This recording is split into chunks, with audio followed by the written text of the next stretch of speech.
लोगों ने इसमें इकोनॉमिक सर्वे में पिछले 4-5 दिनों में कई सारी बातें कर ली हैं। हमने 10 चैप्टर्स कर लिए हैं, 11 चैप्टर हैं। और अभी एक दो छात्र मिले थे कि कहे सर आपकी 4-5 क्लासें हुई, 5-6 क्लासें हुई, तो मैंने काउंट कराया कि नहीं 5-6 नहीं 10 क्लासेस हो गई पूरी। 8-10 क्लास मैंने, आज 10वीं क्लास हमारी है, पता है टोटल। शायद मंगलवार को शुरू किया था हमने, पिछले मंगलवार 7 क्लास हुआ, 5 दिन तो ऐसी हो यही हो गया। 29 से शुरू किए थे, 19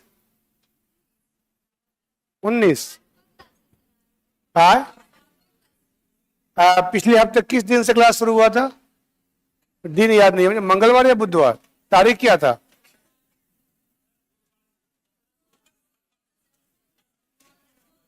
बुध, तो मंगल से 10 दिन क्लास हो गया ना फिर तो।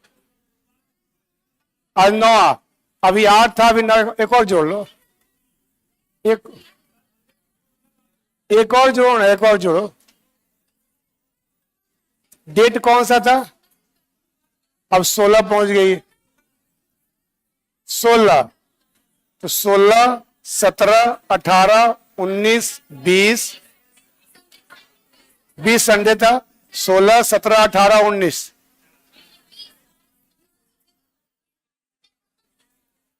10वां, आज 10वां क्लास है मेरे हिसाब से।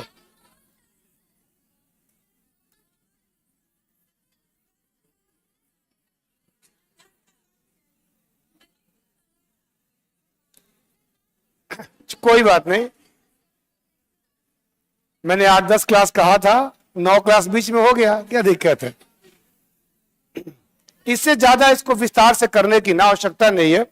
इससे ज्यादा एक ही है कि आप इसका जो टेस्ट है 9वां क्लास है, इसके अलावा एक ही चीज आपको करना होगा, जो केजीएस का टेस्ट है, टेस्ट नंबर 35 जो पीटी क्लास कोर्स में चला गया है, सॉरी पीटी के लिए चला है, उसको कर सकते हैं। तो बहुत सारे और जो चीजें हैं क्लैरिटी आ जाएगी। ऐसे ही हर साल कम से कम आपको ऐसे समरी को पढ़ना पड़ेगा, और उसके बाद आपको एक टेस्ट सीरीज कर लोगे, टेस्ट क्वेश्चन कर लोगे, तो बजट और सर्वे के बारे में बहुत सारी बातें आपकी क्लियर हो जाएगी। तो ये 3-4 चीजें करना होता है, एक तो समरी पढ़ना, एक स्पीच को सुनना, और फिर ये जो आपका क्वेश्चन जो है, क्वेश्चन की प्रैक्टिस करना। क्योंकि इतना पढ़ने के बाद भी जब क्वेश्चंस करोगे ना, तो क्वेश्चन हो सकता है कि नहीं हो, ध्यान रखना। तो क्योंकि उसका प्रैक्टिस अलग होता है, और प्रैक्टिस क्वेश्चन में क्या होता है, कुछ और डेप्थ में जाकर पूछेगा। चाहे जो भी हमने स्कीम पढ़ाई है, चाहे जो भी हमने डेटा दिया है, चाहे जो भी हमने कंसेप्ट दिया है, सूचकांक दिया है, उनमें हो सकता है कि और डीप से पूछ दे। तो निश्चित तौर पर आपको जिस साल भी एग्जाम देना हो, या जितने बार एग्जाम देना हो, उन सभी एग्जामों में इकोनॉमिक सर्वे, बजट का समरी, बजट का स्पीच, और उसके बाद एक टेस्ट सीरीज करोगे, 100-200 क्वेश्चन करोगे इस पे बेस्ड जो, तो निश्चित तौर पे आपकी क्लैरिटी आ जाएगी। और उसमें सब, उसके बाद जब क्वेश्चंस आएंगे, और जो पीटी का टेस्ट होगा ना, उसे पीटी का नहीं होगा, उससे कंसेप्चुअल क्लैरिटी आएगी, और मेंस के लिए भी उपयोगी होगा, है ना। तो 2-3 चीजें करना होगा। और अभी तो मैं यही कहूंगा कि जी जान से पढ़ाई कीजिए। कोचिंग चल रहा है तो कम से कम 4-6 घंटा पढ़ाई कीजिए, छुट्टियों में 8-10 घंटा पढ़ाई कीजिए, और जो कोचिंग खत्म हो जाए 10-12 घंटा पढ़ाई कीजिए। सफलता तो मिलनी ही है, आज नहीं तो कल मिलेगी, यहाँ नहीं तो वहां मिलेगी, आईएएस नहीं तो पीसीएस मिलेगा, मिलना है। लेकिन सवाल है कि हम उतना एफर्ट नहीं लगाते, उतना मन से ईमानदारी से हम काम नहीं करते, और खामखा हम रिजल्ट का इंतजार करते हैं और कहते हैं हमारा नहीं हुआ। ईमानदारी से प्रयास करने के बाद निश्चित तौर पे, कि देखो प्रयास कम हो ही रहे, कट ऑफ कहाँ 105 पे था, अब 80 के आसपास कट ऑफ आ गया है, इस बार थोड़ा बड़ा 87 हुआ। ये प्रयास दिखाता है कि ओवरऑल छात्र छात्राओं का प्रयास कम हुआ है। क्वेश्चन के लेवल भी बढ़ रहे हैं, लेकिन प्रयास भी कम हो रहा है। तो निश्चित तौर पे आपको अगर प्रयास बढ़ाते हैं, अगर आप 50% के आसपास में जाते हैं, तो निश्चित तौर पे कोई आपको न रोक पाएगा, ना प्रीलिम्स में, ना मेंस में, और ना इंटरव्यू में। इसलिए कहीं ना कहीं, चाहे कोचिंग के चलते, चाहे अपने एग्जाम चले उसके चलते, चाहे अन्य कारणों से, जितना पढ़ना चाहिए उतनी पढ़ाई नहीं होती है अधिकांश छात्रों की, और उसी पे आपको काम करना। अगर उस करते हैं तो आपको कोई रोक नहीं पाएगा, मैं क्या, कोई नहीं रोक पाएगा। मैं तो रोकना चाहता हूं आप लोगों को, आप लोग ना जाएं, आईएएस ना बने, हाँ मैं चाहता हूं ना कि मुझे खुंदक निकालोगे ब्रज तुम लोग, मैं चाहूंगा क्या ये, नहीं ना, ठीक, भावुक मत होइए। तो अगला हमारा 11 चैप्टर है सामाजिक क्षेत्र, पहुंच का विस्तार और सशक्तिकरण को प्रोत्साहन। दो चीजें दी गई है इसमें कि सामाजिक क्षेत्र में ये कई लोगों ने कहा है, अमर्त्य सेन ने भी कहा था कि दुनिया में गरीबी या भुखमरी इस कारण से नहीं है कि अनाजों का उत्पादन नहीं होता है, बल्कि इस कारण से है कि आपने वितरण व्यवस्था सही से नहीं किया है। आपने सही से उन जो उपज है, चाहे अनाज का चाहे किसी भी वस्तु का, सेवा का, उन चीजों को आप सही से लोगों तक पहुंचा नहीं पा रहे हैं। और यही बात यहां भी कह रहा है कि आपको सामाजिक क्षेत्र में चाहे शिक्षा हो, चाहे स्वास्थ्य हो, चाहे रोजगार हो, चाहे बाकी अन्य सुविधाएं हो, उन सब चीजों की पहुंच का विस्तार हो, यानी पहुंचे। और इसमें डेटा वही सब दिए जाएंगे, कैसे कैसे ग्रामीण क्षेत्रों में, कैसे कैसे शहरी क्षेत्रों में पहुंच बढ़ी है। जो पहले स्थिति थी उससे आज बेहतर हुई है और सरकार ने पिछले 5-10 वर्षों के डेटा को समझाया। और सशक्तिकरण, समाज का जो कमजोर वर्ग है, चाहे महिलाएं हैं, चाहे दलित वर्ग है, SC ST है, चाहे वंचित वर्ग है, चाहे उच्च वर्गों में भी जो EWS वाले वंचित वर्ग लोग हैं, चाहे आपके दिव्यांगा हैं, इन सब लोगों के लिए, चाहे ग्रामीण आबादी है, इन सब लोगों के लिए सरकार ने कहा है कि हमें बहुत सारी कामें करनी होगी। और उसी में सरकार ने कुछ डेटा दिया है और कुछ चीजों को समझाया है। तो शुरुआत करते हैं इसके चैप्टर में। पहला का क्या है कि जब तक आप आर्थिक और सामाजिक विकास की समावेशी पहुंच सुनिश्चित नहीं करेंगे, तब तक आप विकसित भारत 2047 के लक्ष्यों को प्राप्त नहीं कर पाएंगे। मैं जो लिखवाया था आप लोगों को विकसित भारत एट 2047, उसमें बताया भी था कि उसके सबसे काम है गरीबी दूर करना, उसके सबसे बड़ा काम है बेरोजगारी की समस्या का समाधान करना, और तभी आप समावेशी विकास प्राप्त कर पाएंगे। और जब तक समावेशी विकास नहीं प्राप्त कर पाएंगे तब तक आप विकसित भारत के लक्ष्य को प्राप्त नहीं कर पाएंगे। विकास तभी होगा जब सभी वर्गों का होगा, विकास तभी संभव है जब सभी क्षेत्रों का होगा। विकास का मतलब ये नहीं कि एक क्षेत्र का विकास हो दूसरे क्षेत्र का नहीं हो।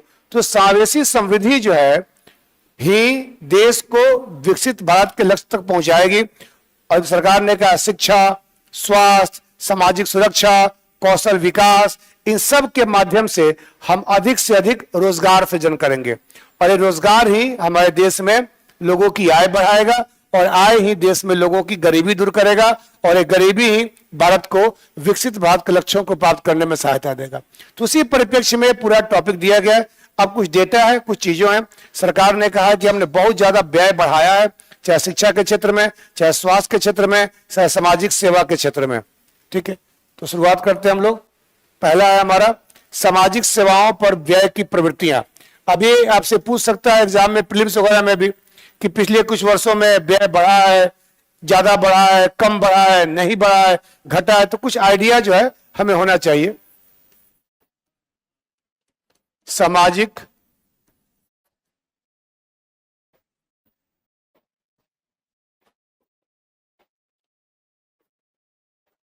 क्षेत्र पर व्यय की प्रवृत्तियां।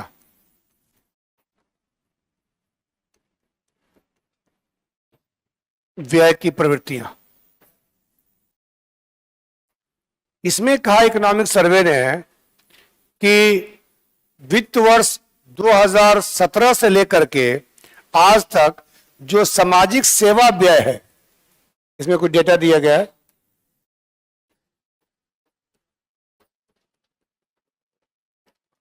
सामाजिक सेवा व्यय, ये जो हमारा 15%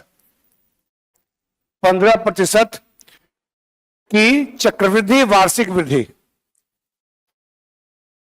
चक्रवृद्धि जानते हो ना, चक्रवृद्धि, भाई मैच चल रहा था आप लोगों का, वार्षिक वृद्धि क्या कहते हैं इसको? Compound annual growth rate, CAGR कहते हैं शॉर्ट में इसको, कई जगह लिखा होगा CAGR, compound annual growth rate. सामाजिक सेवा पर पिछले कुछ वर्षों में 17 के बाद से बात कर रहा हूं, 21 में जो कोविड आया था उसमें भी चीजें बढ़ी, लेकिन शिक्षा पे कहा है कि 12% और स्वास्थ्य पे, शिक्षा पे 12% है और स्वास्थ्य पर 18%, क्योंकि स्वास्थ्य पर थोड़ा कोविड वगैरह में सरकार ने वैक्सीन वगैरह दिया था, तो इस रफ्तार से वृद्धि हो रही है। यानी दर्शाता है, सरकार ने कहा है, ये डेटा फिर मैं कहूंगा बहुत इंपॉर्टेंट नहीं है, लेकिन सरकार ने कहा है कि ये हमने व्यय बढ़ाया है और इन व्ययों का परिणाम क्या आया है कि शहरी और ग्रामीण क्षेत्रों में लोगों की मासिक प्रति व्यक्ति व्यय जो है वो कम हुआ है। सामाजिक क्षेत्र पर व्यय का परिणाम, सामाजिक क्षेत्र पर व्यय का परिणाम क्या आया है, ये हमने कई जगह समावेशी विकास में लिखवाया है कि भारत में ग्रामीण और शहरी क्षेत्रों में सिर्फ आय की विषमता नहीं है, सिर्फ आय का अंतराल नहीं है, जबकि मासिक प्रति व्यक्ति व्यय का भी अंतर है। यानी ग्रामीण क्षेत्रों में जितना लोग खर्चा करते हैं उससे बहुत ज्यादा लोग खर्चा करते हैं शहरी क्षेत्रों में, और खर्च व्यक्ति के विकास का पैमाना है। जो जितना ज्यादा खर्च करेगा वो अपने लिए शिक्षा, स्वास्थ्य, अन्य सुविधाएं वो ले पाएगा। तो इकोनॉमिक सर्वे कहता है कि शहरी ग्रामीण अंतर जो है, परिणामों में लिखिए पहला पॉइंट, शहरी ग्रामीण अंतर कम हुआ है।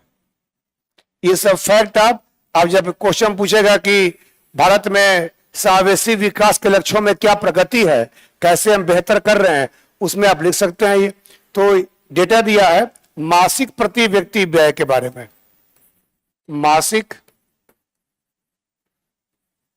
प्रति व्यक्ति, ये सब बढ़ाया गया आप लोग गरीबी वगैरह में। मंथली पर कैपिटा एक्सपेंडिचर 2011-12 का आंकड़ा दिया गया है और 2023-24 का, 23-24 का, और कह रहा है कि 11-12 में मासिक प्रति व्यक्ति का जो अंतर था, अंतर लिख लो यहां पर, अंतर लिख लेना इसमें, ये 84% था ग्रामीण और शहरी में, और अब जो है 70% हो गया है। ये सब डेटा थोड़ा काम के होते हैं कई बार, जो आपको बताना पड़ेगा कि हाँ मुझे ये पता है कि अंतर जो है वो कम हुआ है, यानी जो ग्रामीण क्षेत्रों में लोग उपभोग जो करते थे उसमें वृद्धि हुई है। अंतर कम हुआ है इसका मतलब वृद्धि हुई है, या शहरों में कम हुआ है तो शहरों में कम हुआ नहीं है, तो ग्रामीण क्षेत्रों में लोगों की, और एक क्यों हुआ कि सरकार ने अपना व्यय बढ़ाया है, और सरकार का व्यय सिर्फ शहरी क्षेत्रों में नहीं होता है बल्कि ग्रामीण क्षेत्रों में भी होता है। अगली बात कहती है सरकार असमानता में कमी। अब जरा कोई बताए मुझे कि असमानता में कमी की माप हम कैसे करेंगे। जो लोग नोट्स खोल के कहीं के बुक्स में बैठे उनको पता होगा असमानता में कमी कैसे होगा। किस चीज में असमानता, असमानता तो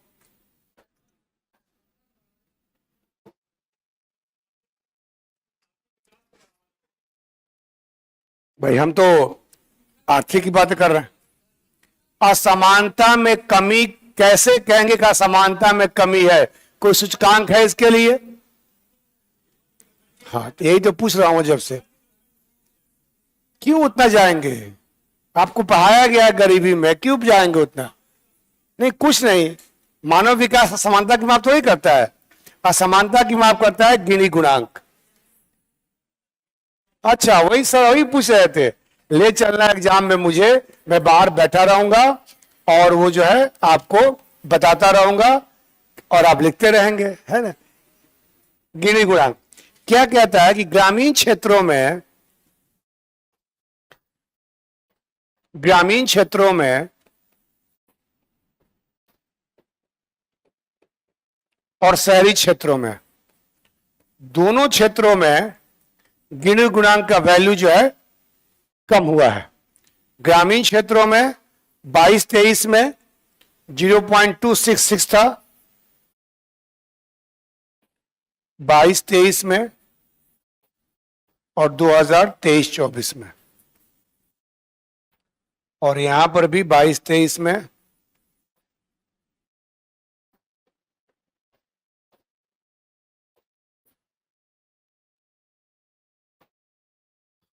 कितना था, 0.266 से घटकर 0.237।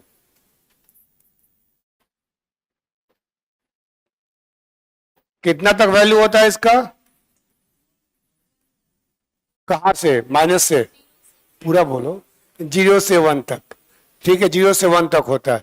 0 के पास होने का मतलब क्या है, असमानता, असमानता कम है, 0 के पास बोला हूं मैं, 0 के पास है तो असमानता कम है, और 1 के पास असमानता अधिक है ना। अब शहरी क्षेत्र में क्या कह रहा है, 0.314, 0.314 और 0.284 हो गया।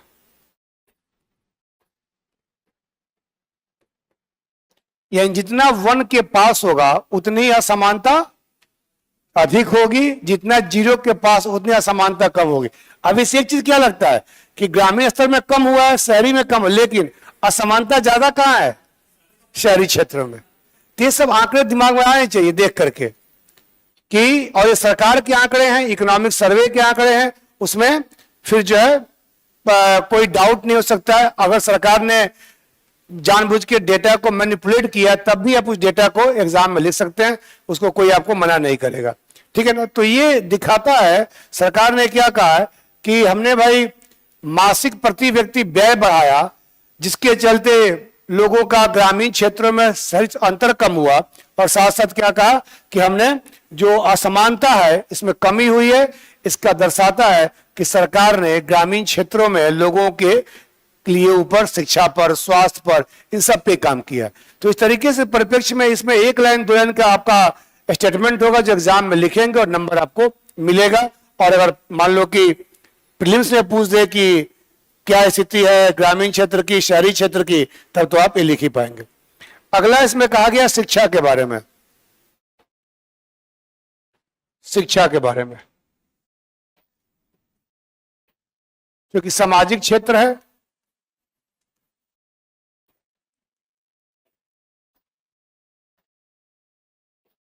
शिक्षा।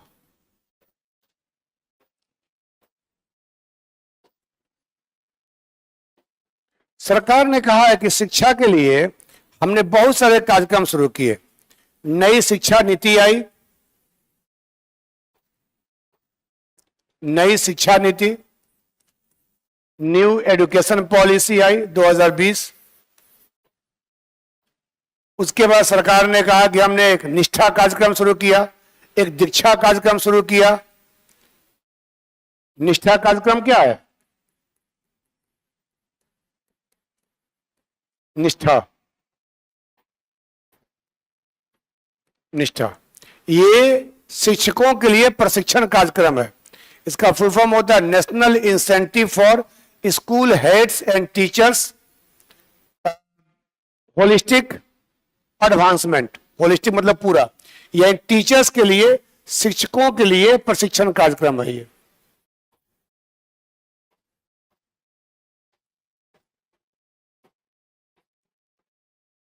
शिक्षकों के हेतु प्रशिक्षण है ना। नेशनल इंसेंटिव स्कूल हेड्स, ये ठीक है, ट्रेनिंग टीचर्स, होलिस्टिक क्या असेसमेंट नहीं है, अभी बोला हूं मैं, एडवांसमेंट, एडवांसमेंट, ठीक है ना। तो ऐसे कार्यक्रम के द्वारा सरकार ने कहा कि हमने किया है। प्राथमिक शिक्षा में बहुत सारा काम किया है, आधारशिला, नवचेतना, प्रारंभिक बाल्यावस्था, सब कार्यक्रम है, इनकी आवश्यकता नहीं है। इसकी प्रगति क्या हुई है, शिक्षा भी किया था, दीक्षा भी कार्यक्रम था। दीक्षा बहुत लोगों का नाम भी, निष्ठा भी नाम होता है, दीक्षा भी नाम होता है, इसीलिए सरकार ने शुरू भी कर दिया। अब इसका परिणाम क्या हुआ जो कि आपको इंपॉर्टेंट जानना है। इकोनॉमिक सर्वे कहता है कि इसका परिणाम हुआ कि जो नामांकन दर है, सकल नामांकन दर, सकल नामांकन अनुपात, जानते हो क्या होता है? सकल नामांकन अनुपात, ग्रॉस एनरोलमेंट रेशियो, जीईआर कहते हैं। यानी जितने बच्चे हैं स्कूल जाने योग्य प्राथमिक शिक्षा में 5 साल के, 8 साल के, उसमें से कितने बच्चे स्कूल जाते हैं। और ये जो दर है ये इंडिया का 93% हो गया है। यानी 100 में से 93 बच्चे जो बाल्यावस्था में है, प्राथमिक स्कूल जाने वाले हैं, स्कूल जा रहे हैं, जो कि पहले 70 था, 60 था, 50 था, 40 था। इसमें काफी ऐसे सरकार ने, मान लो कि 2-4-5% डाटा गलत भी होगा, तब भी जो है ये एक इंपॉर्टेंट है। उच्चतर शिक्षा की बात की जाए, ये प्राथमिक शिक्षा की बात है, ये हमने बात की है प्राथमिक शिक्षा, प्राथमिक शिक्षा है ये। उच्चतर शिक्षा की बात सरकार ने की है कि उच्चतर शिक्षा में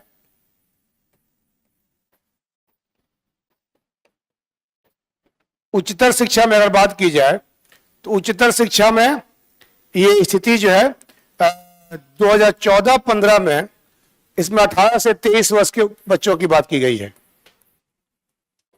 यानी कितने बच्चे उच्चतर शिक्षा के लिए जो जीईआर है, ग्रॉस एनरोलमेंट रेशियो, वो सकल नामांकन अनुपात 2014-15 में ये 23.7% था। यानी जितने बच्चे पास होते हैं स्कूल वगैरह उच्च शिक्षा के लिए, उसमें 23.7% उच्च शिक्षा में जाते थे। 21-22 में पुराना डाटा है, ये 28.4% हो गया। मैं फिर कहूंगा, ये भले याद ना रखें, लेकिन इतना याद रखें कि भारत में सकल नामांकन अनुपात भी बढ़ा है और साथ साथ जो उच्चतर शिक्षा में भी बच्चों की जो एनरोलमेंट है वो बढ़ी हुई है। और इसके बाद डिजिटल प्रौद्योगिकी में भी, डिजिटल शिक्षा में भी बढ़ा है। ई विद्या, एआई से संबंधित डिजिटल शिक्षाएं स्कूलों में मिल रही है। इस सब के बारे में इकोनॉमिक सर्वे कहता है कि डिजिटल शिक्षा भी लोगों को मिल रहा है, बहुत ज्यादा डिजिटल शिक्षा पे हम लोग काम कर रहे हैं। और हर स्कूलों में देख रहे हो कंप्यूटर वगैरह लाना सब किया गया है, नेट लगाना। ऑल्दो कितने प्रभावी हैं, कितने सही हैं, वो बात की बात है, लेकिन किया तो गया ही है और निश्चित तौर पे उसका फायदा भी जो है वो देश को हो रहा है। इसके बाद है स्वास्थ्य के बारे में बात की गई है। स्वास्थ्य देखभाल सरकार ने सब बता रही है, सरकार की हमने काम किया है और उसका फायदा भी हुआ है।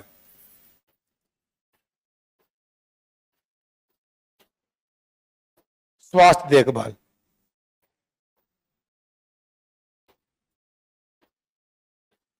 इस पर सरकारी व्यय जो है ईयर नहीं दिया है, लेकिन सरकारी व्यय जो है कुछ समय पहले तक 29.03 था, 29% था, 29% था, ये बढ़ करके हो गया है 48%। सरकारी व्यय में वृद्धि,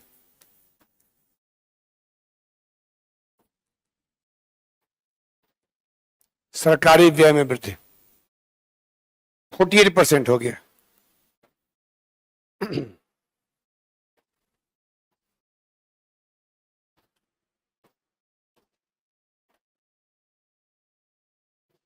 लेकिन एक बड़ी चिंता की बात की गई है कि बच्चों और किशोरों में बढ़ती मानसिक स्वास्थ्य समस्याएं, आज मानसिक स्वास्थ्य समस्याएं और गैर संचारी रोग। क्या होता है गैर संचारी रोग? जो नॉन कम्युनिकेबल डिजीज कहते हैं। कुछ रोग फैलते हैं, है ना, कुछ लोग नहीं फैलते हैं। प्रेम रोग भी फैलता है, कम्युनिकेबल डिजीज है। एक लड़का कर रहा है प्रेम, उसका देखे देखी मेरी भी कोई प्रेम का होनी चाहिए, वो भी प्रेम कर लेता है, एक कम्युनिकेबल डिजीज है, देखा देखी होता है सब चीजें, ठीक है ना। तो इसलिए कि आप लोग कम्युनिकेबल डिजीज ना करें, है ना। तो ये इसमें कहा गया है कि सरकारी व्यय में वृद्धि हुई है स्वास्थ्य क्षेत्र में, और लेकिन एक चिंता की बात की गई है कि बच्चों और किशोरों में जो मानसिक स्वास्थ्य है, मानसिक स्वास्थ्य व गैर संचारी रोग, गैर संचारी रोग, नॉन कम्युनिकेबल डिजीजेज, इसमें बहुत ज्यादा वृद्धि हुई है। ये एक चिंता की बात है कि 1990 में, ये बेसिकली बच्चों और किशोरों में है,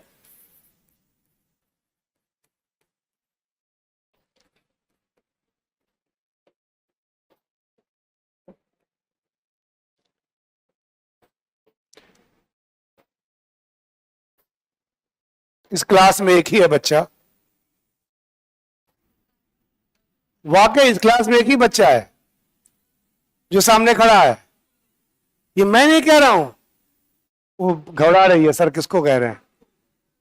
ये मैं नहीं कह रहा हूं, ये अरस्तु ने कहा था। अरस्तु ने कहा था ना, अरस्तु ने कहा था कि ईमानदार व्यक्ति हमेशा बच्चा होता है। ईमानदार व्यक्ति हमेशा बच्चा होता है, और लोग ईमानदारी की कस्में खाते हैं।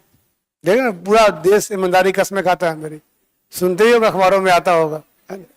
तो ये कह रहा है कि इसमें बड़ी वृद्धि हुई है बच्चों और किशोरों में। 1990 में ये 37.9% था। 1990 में 37.9% था, और आज के तारीख में 2016 का आंकड़ा दिया गया है, पुराना ही है, ज्यादा नया नहीं है, ये 61.8%। देखो, ये तो मैं इसे बड़ी चर्चा करता हूं मानसिक स्वास्थ्य पर, अभी समय की सीमा है, चर्चा नहीं कर पाऊंगा, लेकिन जान लो मानसिक स्वास्थ्य भारत में हर तीसरा व्यक्ति कहा जाता है कि मानसिक स्वास्थ्य से ग्रसित है। WHO की रिपोर्ट है इस पर। समस्या क्या है कि हम लोग को फीवर होता है, हल्का सा बुखार हो गया, हल्का सा सर्दी हो गया, खांसी हो गया, सरदर्द हो गया, तुरंत जाके दवा ले लेते हैं। सुन लो, तुरंत जाके दवा खा लेते हैं। पेट दर्द हो गया, दवा खा लेते हैं। लेकिन हम उदास रहते हैं, हमारा बार बार मूड ऑफ होता है, बार बार हम परेशान रहते हैं, रातों कभी नींद नहीं आती है, तो हम कहते नहीं ऐसे ही है, बीमारी नहीं है। ये बड़ी बीमारी है। हम मानसिक बीमारियों पर चर्चा करना नहीं चाहते हैं। मानसिक बीमारी को उसी पागलपन समझते हैं कि पागल हो गए तभी इलाज करो, लेकिन पागलपन से पहले जो है, जो मनोरोग कहते हैं, और मनोचिकित्सकों की बहुत आवश्यकता है अपने देश में, तो हम सब कहीं ना कहीं किसी न किसी मनोरोग से पीड़ित हैं।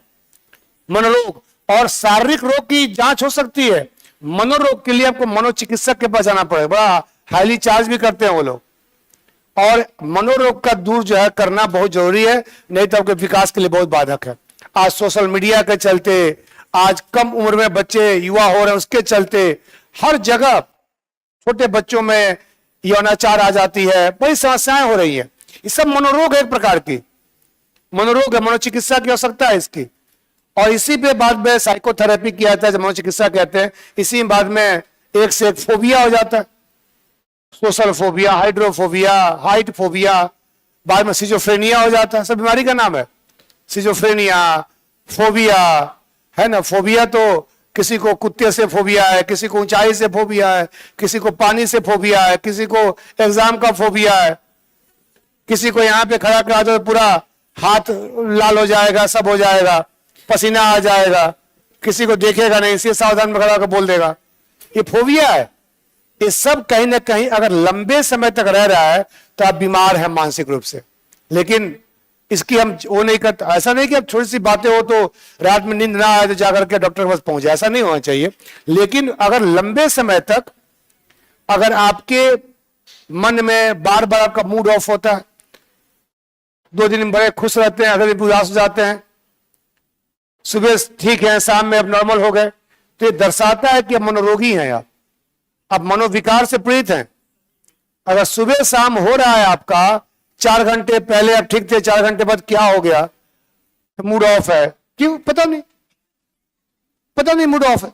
ये मनोरोग है और ये बढ़ रहा है, युवाओं में बढ़ रहा है, युवाओं में बड़ी तेजी से बढ़ रही है और सरकार ने इसके लिए कहा है कि हम काम करेंगे और काम कर रहे हैं।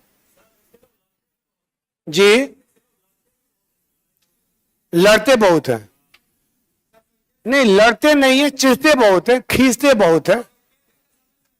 नहीं वो तो हम नहीं समझते, हम इतना समझदार नहीं है, लेकिन हमको उतना समझने की आवश्यकता नहीं है, आप लोगों की आपस की बातें हैं।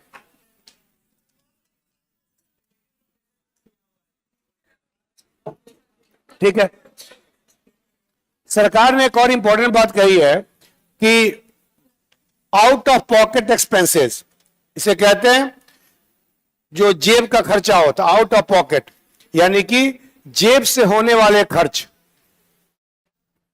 सरकार कहती है जेब से होने वाले खर्च स्वास्थ्य पर, इसे कहते हैं out of pocket, bar bar economic survey में आता है ये, out of pocket expenses.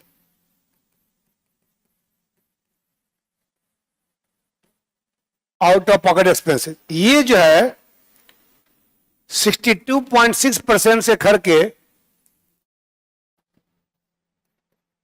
62 point से घटकर ईयर नहीं दिया है, 39.4% हो गया।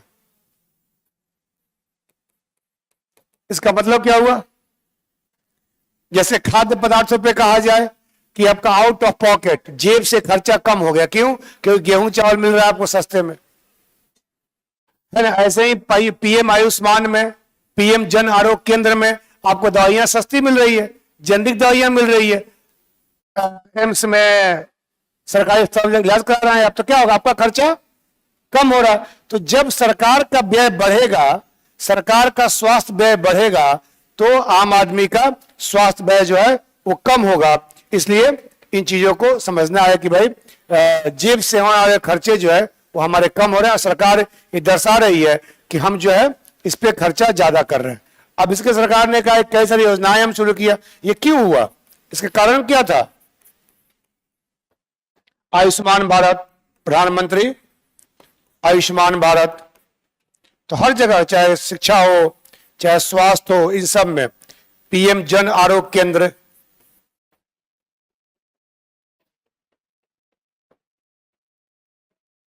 ये सब योजनाएं शुरू की गई है जिसके वजह से लोगों का स्वास्थ्य पे खर्चा जो है कम होगा। पूर्वोत्तर राज्यों के लिए की गई है। ये सब चीजें कहीं ना कहीं देश में चीजों को विकास कर रही है, और सरकार ने कहा है कि इसीलिए हम लोगों ने ग्रामीण अवसंरचना पर भी बहुत बल दिया है।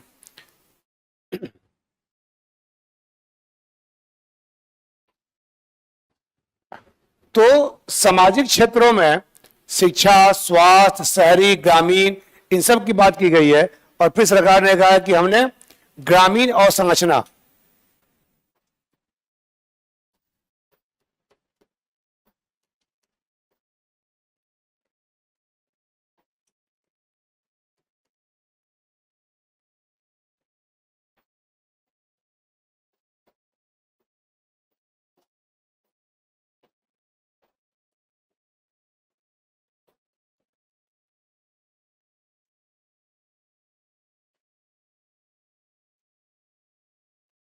सरकारी व्यय में वृद्धि, इसके सरकार ने कहा कि हमने कई सारे योजनाएं शुरू की।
उठा लिया, संस्था से फोन था, तो मुझे लगा कि कहीं आप लोगों के लिए सूचना हो, इसलिए उठा लिया, नोएडा दिल्ली से। तो नहीं तो उठाता नहीं हूं मैं। मुझे लगा कि कोई खुशखबरी आप लोगों के लिए हो कि आप लोगों की आज छुट्टी हो गई या कल छुट्टी हो गई, तो बता दूं। नहीं कुछ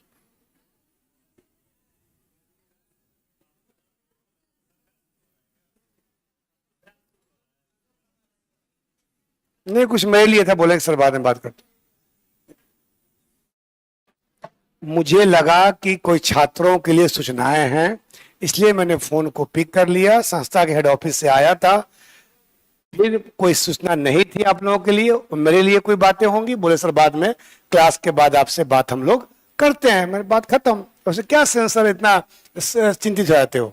सरकारी व्यय में वृद्धि, इसके सरकार ने कई सारी योजनाएं शुरू की है। पीएम आवास याद है आप लोगों को, प्रधानमंत्री ग्रामीण सड़क योजना, बहुत सारी योजना, पुरानी भी योजना है, नई भी योजना है।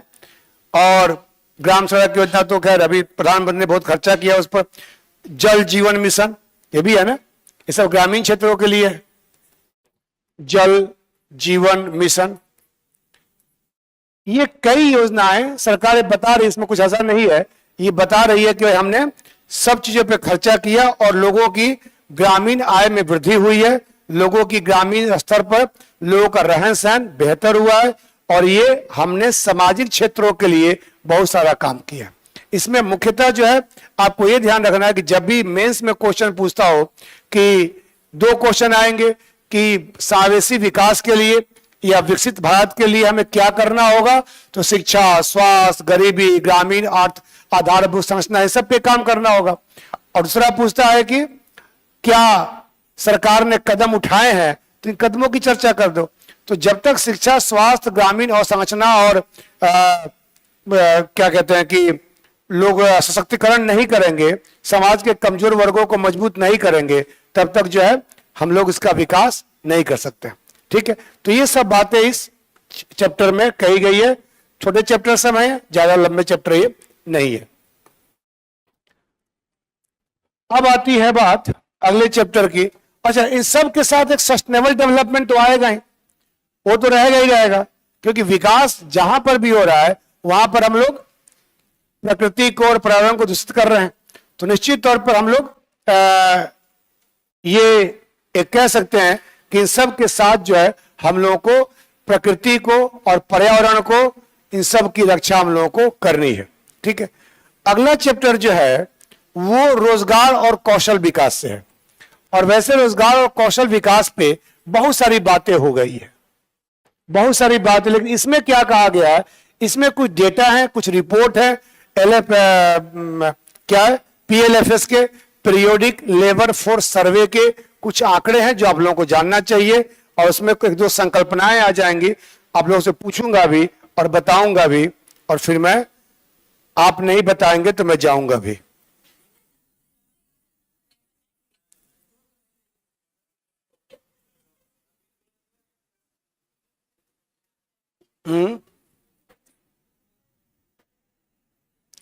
इकोनॉमिक सर्वे कहता है कि हम लोगों ने जनसांख्यिकीय लाभांश की बहुत बात की है। इसमें कहता है कि 10 से 24 वर्ष, एक नया डाटा आ गया, 10 से 24 वर्ष आयु वर्ग जो है, इसमें कितने लोग हैं पता है? 26%। ये 26% लोग हैं इसमें, है ना। यानी आप लोग सब इसी में होंगे, कुछ लोग छोड़ करके। मैं थोड़ा सा निकल गया, अब थोड़ा आगे बढ़ गया मैं इसमें से। हाँ ज्यादा नहीं, हाँ ज्यादा नहीं, 3-4 साल बढ़ गए। ठीक है, और कह रहा है, इसी पे कह रहा है कि जनसांख्यिकीय लाभांश है, ये जनसांख्यिकीय लाभांश को दर्शाता है। एग्जैक्टली जनसांख्यिकीय लाभांश का फॉर्मूला बताया था मैंने कि 15 वर्ष वाले होते हैं, 15 से 59 वर्ष वाले। लेकिन ये कहता है कि ये दर्शाता है कि भारत में अगले कुछ वर्षों तक भी जनसांख्यिकीय लाभांश होगा। और यहीं पे कहता है कि हम 2030 तक दुनिया की थर्ड सबसे बड़ी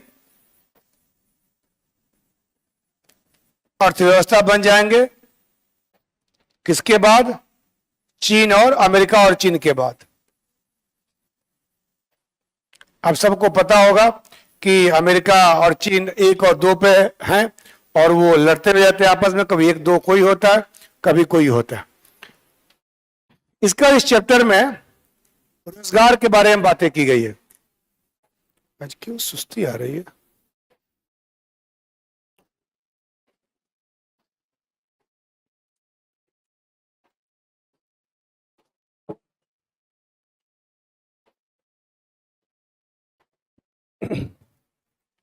अब आता है रोजगार की स्थिति।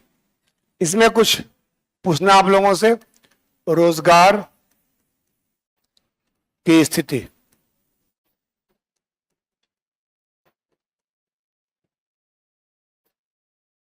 रोजगार की स्थिति,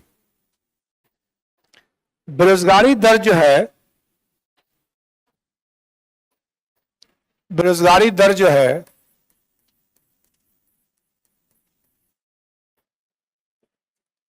ये 2017-18 और 2023-24 इन दोनों में कह रहा है कि बहुत कमी आई है। यहां पे 6% था और यहां पे 3.2% हो गया। हाँ, तो इसमें एक चैप्टर दिया है ना, ठीक है। इसके बाद कह रहा है LFPR, श्रम बल सहभागीदारी दर।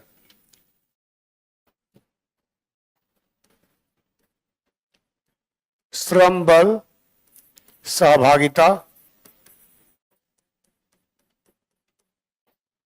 दर, LFPR कहते हैं इसको। क्या LFPR? ये कह रहा है कि 49.3% से बढ़कर ये 50.4% हो गया है। ये वैसे दिसंबर के तिमाही के लिए है, लेकिन फिर भी इसमें वृद्धि हुई है, और ये करीब लगभग 50% के आसपास है। ये 50.4 चूंकि तिमाही में है, इसलिए 50% के आसपास है। ये होता क्या है? LFPR होता क्या है?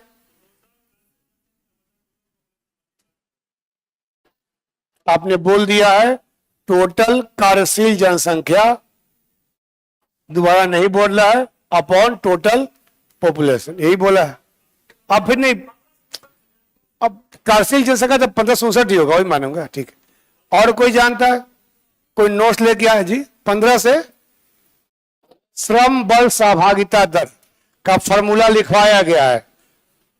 इसका फॉर्मूला होता है LFPR का श्रम बल अपॉन कुल जनसंख्या।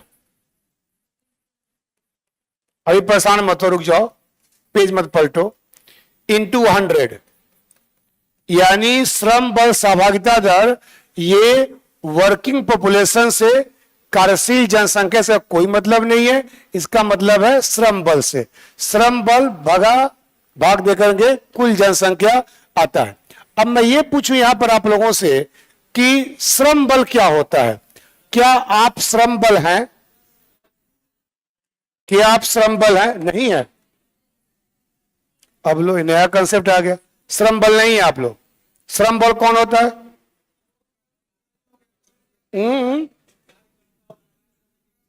बिल्कुल, यानी जो रोजगार में हो या जो बेरोजगार हो। आप ना रोजगार में माने जाएंगे और आप ना बेरोजगार माने जाएंगे। क्यों?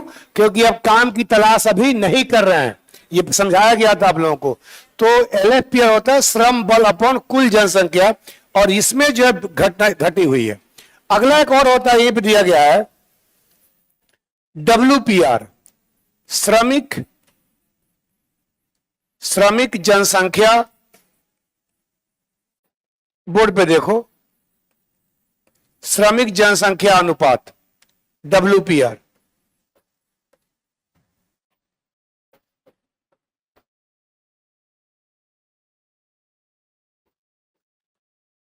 ये क्या होता है? कितना लोग काम कर रहे हैं, यानी जनसंख्या में काम कर रहे, कह सकते हैं इसको, जनसंख्या में नियोजित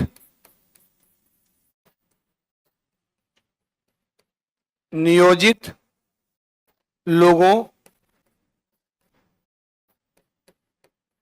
का अनुपात, यानी आपके देश में जितनी जनसंख्या है नीचे लिखेंगे और ऊपर जितने लोग काम कर रहे हैं, ये निश्चित तौर पर ये 47.2% है, ये 47.2% है, ये बढ़ा है, और ये 50.4% है एग्जैक्ट फिगर कहा जाए तो, वैसे तिमाही का है, और इन्हीं दोनों का अंतर क्या होगा, बेरोजगारी हो जाएगा।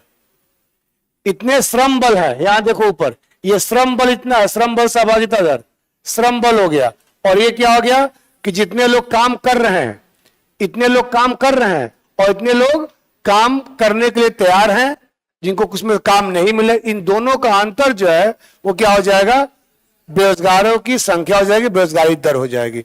तो जनसंख्या में निरंतर जो है अपने यहां वृद्धि हो रही है, और जो स्वनियोजित हैं, जो अपने रोजगार में है, उनकी संख्या जो है वो करीब 58% है, स्वनियोजित श्रमिकों। एक और डेटा दिया गया है, अभी महिलाओं पे भी आएंगे हम लोग। स्वनियोजित या सेल्फ एम्प्लॉयड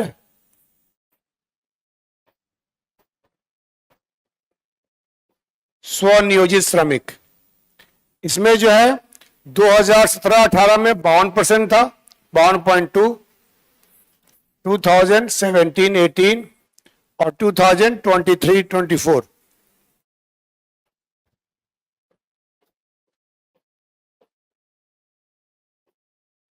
है ना, तो ये कितना था, 52.2% था, और ये 58.4% हो गया।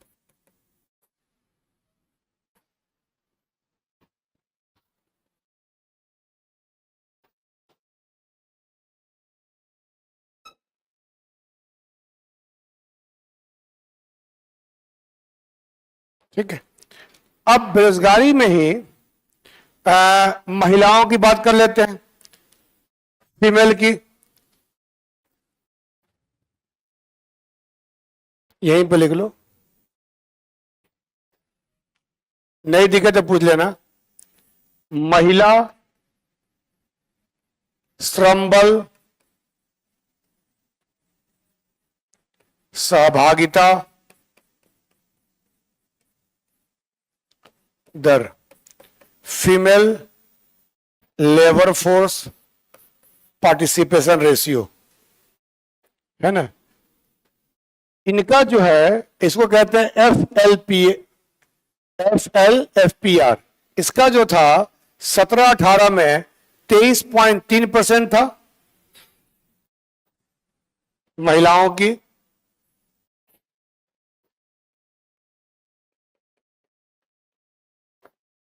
%23.3%, और 2023-24 में ये जो था ये हो गया 41.7%।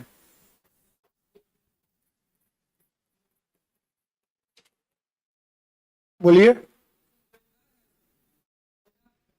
बेरोजगार कहां लिखा हो, सहभागिता है ना, यानी इतनी महिलाएं, श्रम बल क्या होता है कि जितने लोग काम करने के तैयार हैं, काम कर रहे हैं या काम करने के लिए तैयार हैं, आप ना काम कर रहे हैं ना आप काम तैयार हैं, तो ऐसे ही महिलाओं का होता है कि महिलाएं कितने या तो काम करना चाहती हैं या काम कर रही हैं, तो कितनी महिलाओं की जनसंख्या जो है वो श्रम बल में आती है।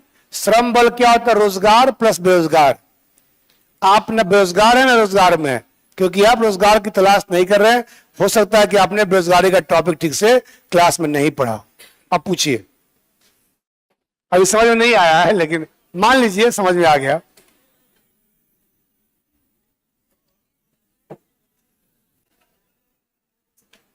बाद में पूछ लेना, समझ नहीं आ रहा तो कोई दिक्कत नहीं जी।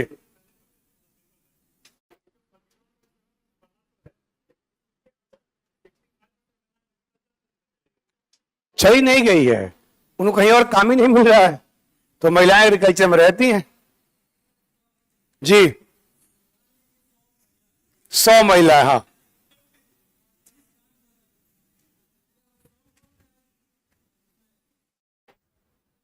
ये नहीं होता है। जो महिला जनसंख्या कितनी है? 100।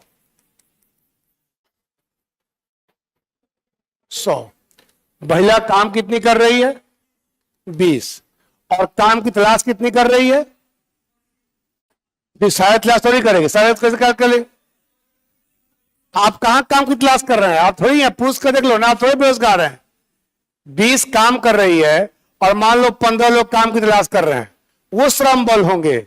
श्रम बल वो होता है जो काम कर रहा होता है, इसमें मैं श्रम बल हूं, मैं श्रम बल हूं, आप नहीं है। श्रम बल में काम कर रहे लोग होते हैं या काम की तलाश कर रहे होते हैं, ठीक है।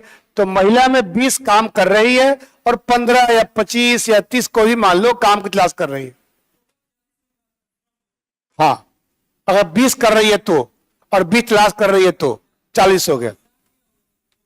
60 आप क्या हुए? आप कुछ नहीं, बेरोजगार कहां हो गए यार?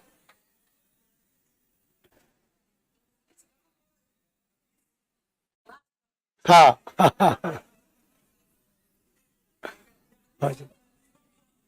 हाँ, बस इतना ही। श्रम बल 40 हो गया इंटू 100 तो 40% हो गया। हाँ, ये महिला श्रम बल सहभागिता दर हो गया। और 20/100 जो होगा इंटू 100 होगा, वो महिला श्रमिक सहभागिता दर हो जाएगा। श्रमिक जो है उतनी महिलाएं काम कर रही हैं। जो 60 हैं उसमें से बहुत सारे लोग बुजुर्ग होंगे जो काम नहीं करना चाहते हैं, बहुत बच्चे होंगे, बच्चियां होंगी, ये काम नहीं कर रही हैं अभी। 60 महिला में खाली औरतें थोड़ी आएंगी, महिला में तो ये भी आएंगी ना। इनका भी जेंडर महिला ही लिखा जाएगा, आपका भी पुरुष ही लिखा जाएगा, चाहे आप काम करे चाहे ना करे। चलिए कोई बात नहीं, क्लास के बाद आप पूछ लीजिएगा, समझना है तो। चलिए कोई बात, ठीक है। इसके बाद करा इकोनॉमिक सर्वे, और निश्चित तौर पे पुरुषों से कम है, ये पुरुषों से कम है। इकोनॉमिक सर्वे कह रहा है कि 21 राज्यों में जो LFPP है वो 30 से 40% है। ये कह रहा है 21 राज्यों में, यानी अधिकांश राज्यों में female labour force participation ratio 30 to 40% है। और सिक्किम में जो है 7 राज्यों में कितना हो गया? 7 राज्यों में 40% से ज्यादा है। और सिक्किम सबसे हाईएस्ट है। ये आपका एक पॉइंट हो सकता है एग्जाम के लिए कभी भी, यह जानकारी के। सिक्किम में महिला श्रम बल सहभागिता जो है 56.9% है। देश में कोई पूछे सबसे ज्यादा महिलाएं काम कहां कर रही हैं, तो सिक्किम में। खैर उनकी जनसंख्या भी कम है, उनकी जनसंख्या भी कम है।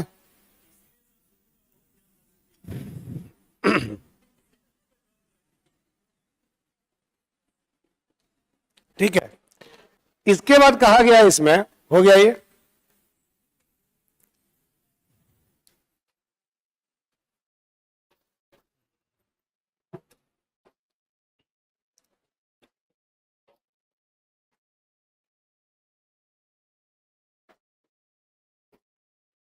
आगे बढ़े। अगला दिया गया इसमें कार्य बल का क्षेत्रवार विवरण। कार्य बल की विभिन्न क्षेत्रों में स्थिति, यानी किस क्षेत्र में कितने लोग काम कर रहे हैं, किस क्षेत्र में कितने लोग कार्य कर रहे हैं। इसका PLFS 2024 के अनुसार है।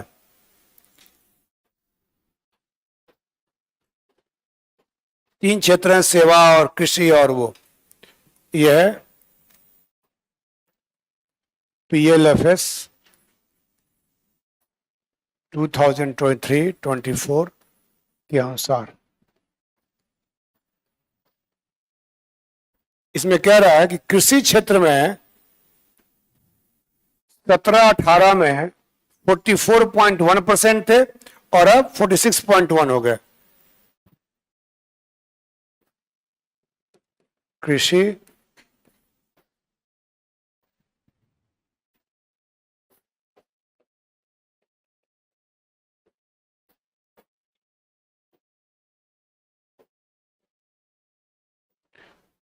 फोर्टी 46.1,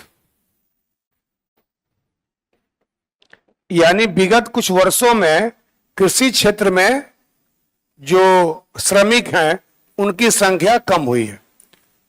और ये लिखा है विनिर्माण। विनिर्माण में कितना दिया हुआ, इसके क्या आंकड़ा दिया हुआ है? विनिर्माण में 12 से 11.4 हो गया 17-18 में।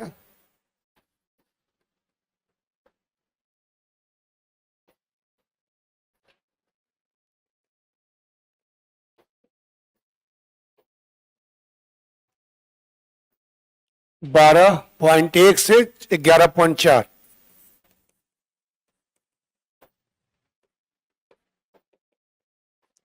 और सेवा क्षेत्र में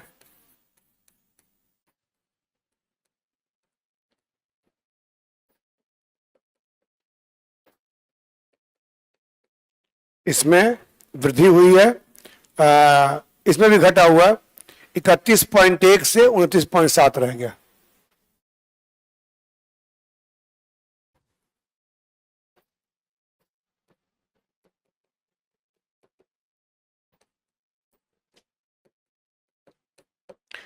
यानी आज की तारीख में कहा जाए तो कृषि में इतना है, विनिर्माण में इतना है और सेवा क्षेत्र में लगभग 30% के आसपास। अब मुझे यही समझ नहीं आ रहा है कि तीनों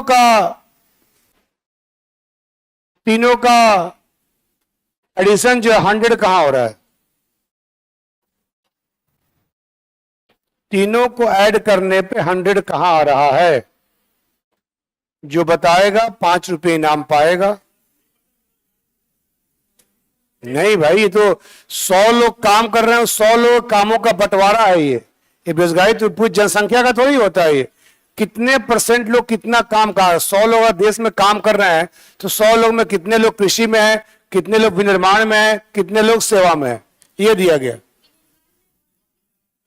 एग्जैक्टली यहां 5 ले लिया इसने। हाँ, है ही नहीं जेब में लेके, चलो डील जाएगा। भाई विनिर्माण लिखा, उद्योग नहीं लिखा हुआ है। विनिर्माण में कई होते हैं, निर्माण होता है, जल वो आपूर्ति होती है, गैस आपूर्ति होती है, और यहाँ कृषि और संबंध से मत्स्य पालन भी आएगा, वानिकी भी आएगा, खनन उत्खनन भी आएगा, बहुत कुछ आएगा, है ना। तो थोड़ा कॉमन सेंस रहा करो कि ये सिर्फ कृषि, विनिर्माण और सेवा क्षेत्र का है, ये प्राथमिक, द्वितीयक और तृतीयक का नहीं है। थोड़ा थोड़ा बढ़ जाएगा सब में। अगर प्राथमिक लेंगे तो कृषि, पशुपालन, तो यहां आ गया कि कृषि जहां लिखा रहेगा ना वहां पशुपालन भी होता है, लेकिन मत्स्य पालन नहीं होता है, वानिकी नहीं होता है, पौधारोपण नहीं होता है। कुछ लोग उसमें भी काम कर रहे होंगे। ये प्राथमिक नहीं लिखा हो और द्वितीयक लिखा हो तो निर्माण, विनिर्माण सब आ जाएंगे, लेकिन यहाँ विनिर्माण लिखा हुआ, यहाँ सेवा लिखा हुआ। तो इसमें ये स्थिति दी गई है अपने देश में कि ऐसे लोग इन क्षेत्रों में काम कर रहे हैं।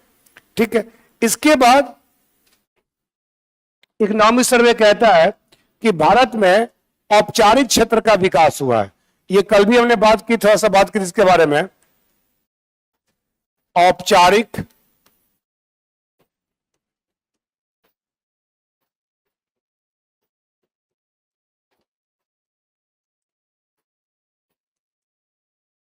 क्षेत्र का विकास।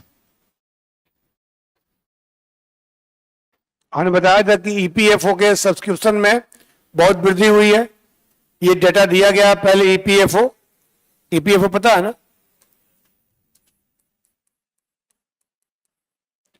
इसमें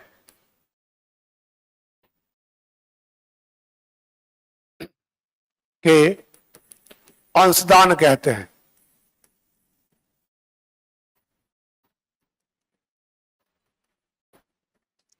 अंशदान में वृद्धि, सब्सक्रिप्शन। इन लोगों ने ईपीएफओ के पास पैसा ज्यादा आया, ईपीएफओ के पास पैसा ज्यादा। इसका मतलब क्या हुआ कि ज्यादा लोग संगठित क्षेत्र में आ रहे हैं और ज्यादा लोग क्या कर रहे हैं, ज्यादा लोग जमा करेंगे, इसका मतलब ज्यादा लोगों को रोजगार मिल रहा है। इसके सरकारों ने कहा है कि हमने ये डाटा लिखा है, 61 लाख थे 2019 में, आज की तारीख में ये 131 लाख हो गए हैं, यानी करीब 13 करोड़ लोग कितना हुआ, 131 लाख, 1 करोड़ हुआ ना, हाँ 1 करोड़ 31 लाख लोग जो है ईपीएफओ से जुड़े हुए हैं। तो निश्चित तौर पे वृद्धि मानी जाएगी, अच्छी खासी वृद्धि हो गई। इसका इकोनॉमिक सर्वे कहता है कि हमने संगठित श्रमिकों के कल्याण के लिए बहुत सारा काम किया है। संगठित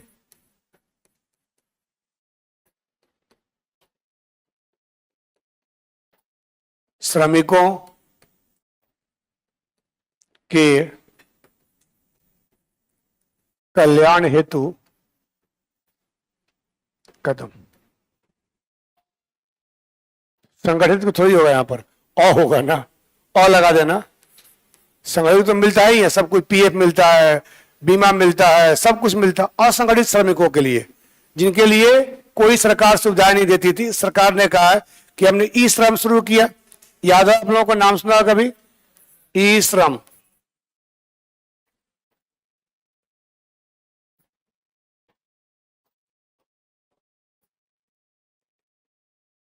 ई श्रम शुरू किया हमने। ई श्रम की शुरुआत 2021 में हुई थी, पुराना स्कीम है। उसके बाद हमने अनेक प्रकार की सामाजिक सुरक्षा कार्यक्रम किया है और हमने रोजगार को बढ़ाने के लिए काम किया है। सामाजिक सुरक्षा कार्यक्रम शुरू किया है। तो सरकार कह रही है कि हमने कल भी कहा था कि जितना उद्योगों का औपचारिकरण होगा, कल मैंने उद्यमक की एमएसएमई की बात की थी, कृषि वाले क्षेत्र में जितना उद्योगों का औपचारिकरण होगा उतना ही ज्यादा उद्योगों को फायदा मिलेगा, उनको लोन मिलेगा, उनको सब्सिडी मिलेगा। उसी प्रकार अगर श्रमिकों का औपचारिकरण होगा, अगर श्रमिकों को हम संगठित क्षेत्रों से जोड़ पाएंगे, इसका मतलब उनको भी अनेक प्रकार की सहायताएं मिलेगी, चाहे वो बीमा की सहायता हो, चाहे वो किसी प्रकार की स्वास्थ्य सुविधा हो, सब मिल पाएगा।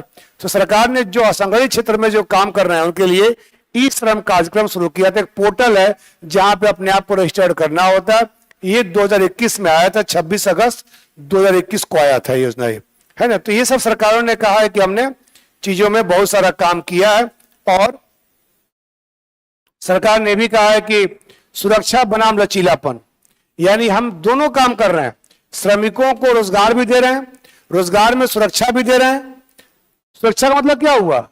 सुरक्षा का मतलब ये नहीं हुआ कि कार्यस्थल पर हेलमेट पहन के जाना। लिखा होता मेट्रो का काम जहां चल रहा देखा जाएगा, मेट्रो के कर्मचारी जो हेलमेट पहन के आ रहे हैं।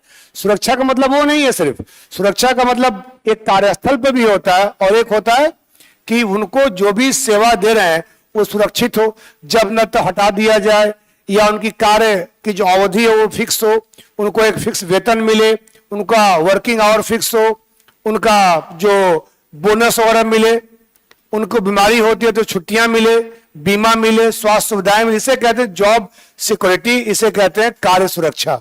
तो निश्चित तौर पर सरकार कहती है जो कि असंगठित क्षेत्र के श्रमिकों को नहीं मिल पाता है, सरकार ने कहा कि हमने उनके लिए भी बहुत सारा काम किया है और इसीलिए भारत में आज बेहतर तरीके से हम रोजगार सृजन कर रहे हैं। और इसके सरकार ने कहा कई कानून बनाए गए हैं। कानून है मजदूर संहिता 2019, सामाजिक सुरक्षा संहिता 2020, औद्योगिक संबंध संहिता 2020, ये सब संहिताएं हैं, सब कानून है। और भी आपको सामाजिक न्याय का टॉपिक जो है, जो आपका पेपर 2 में है, वहां पर इन चीजों की श्रमिकों के लिए जो उपाय किए गए हैं। और यहां से भी क्वेश्चन आया था, औद्योगिक श्रमिकों के लिए कई सारे कानून हैं, उन सब कानूनों पर भी क्वेश्चन आपसे पूछे जाते हैं। और इस सरकार ने 14 के बाद से जब सरकार आई है, बहुत सारे कानून बना करके आपका काम जो है थोड़ा मुश्किल कर दिया है कि बहुत सारी चीजें आपको याद करना पड़ेगा। तो सामाजिक न्याय का टॉपिक जो है वो भी आपको ध्यान देना पड़ेगा। उसमें अभी हुआ नहीं ना आप लोगों का?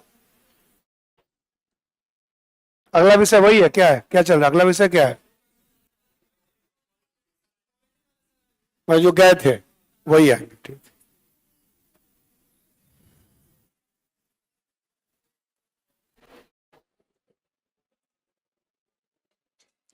इस तरह सरकार ने कहा है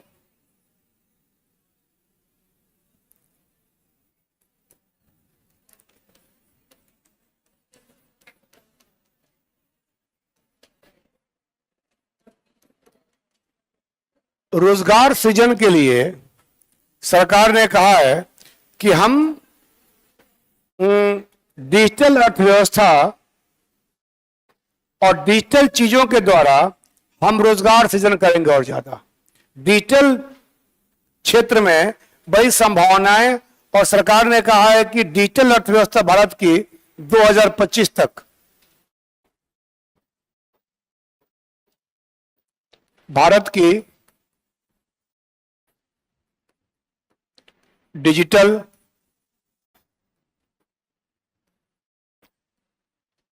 अर्थव्यवस्था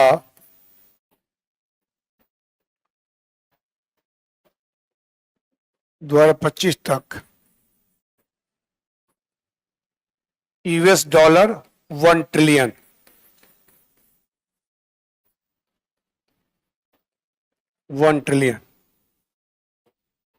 है ना, यानी बहुत बड़ी उम्मीद है। इसमें सरकार कह रही है कि हम लोग इसमें गिग वर्कर्स का जो भूमिका है और जितने डिजिटल रोजगार क्या हुआ,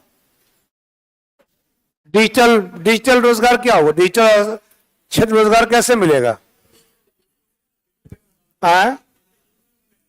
यूट्यूब पे है और जो भी प्लेटफॉर्म वर्कर्स होते हैं, जो भी ऐप वर्कर्स होते हैं, डिजिटल ही है। उनको ऑर्डर मिल रहा है वहीं से, मोबाइल देखा, गाड़ी लगाया हुआ, कहीं पे ऑर्डर मिला, गाड़ी लेके चल दिए। जोमेटो वाले को ऑर्डर आएगा मोबाइल पे, सब डिजिटल वर्कर है। तो जितने भी इसमें सरकार कह रही है कि डिजिटल चीजों में, चाहे वो गिग वर्कर्स हो,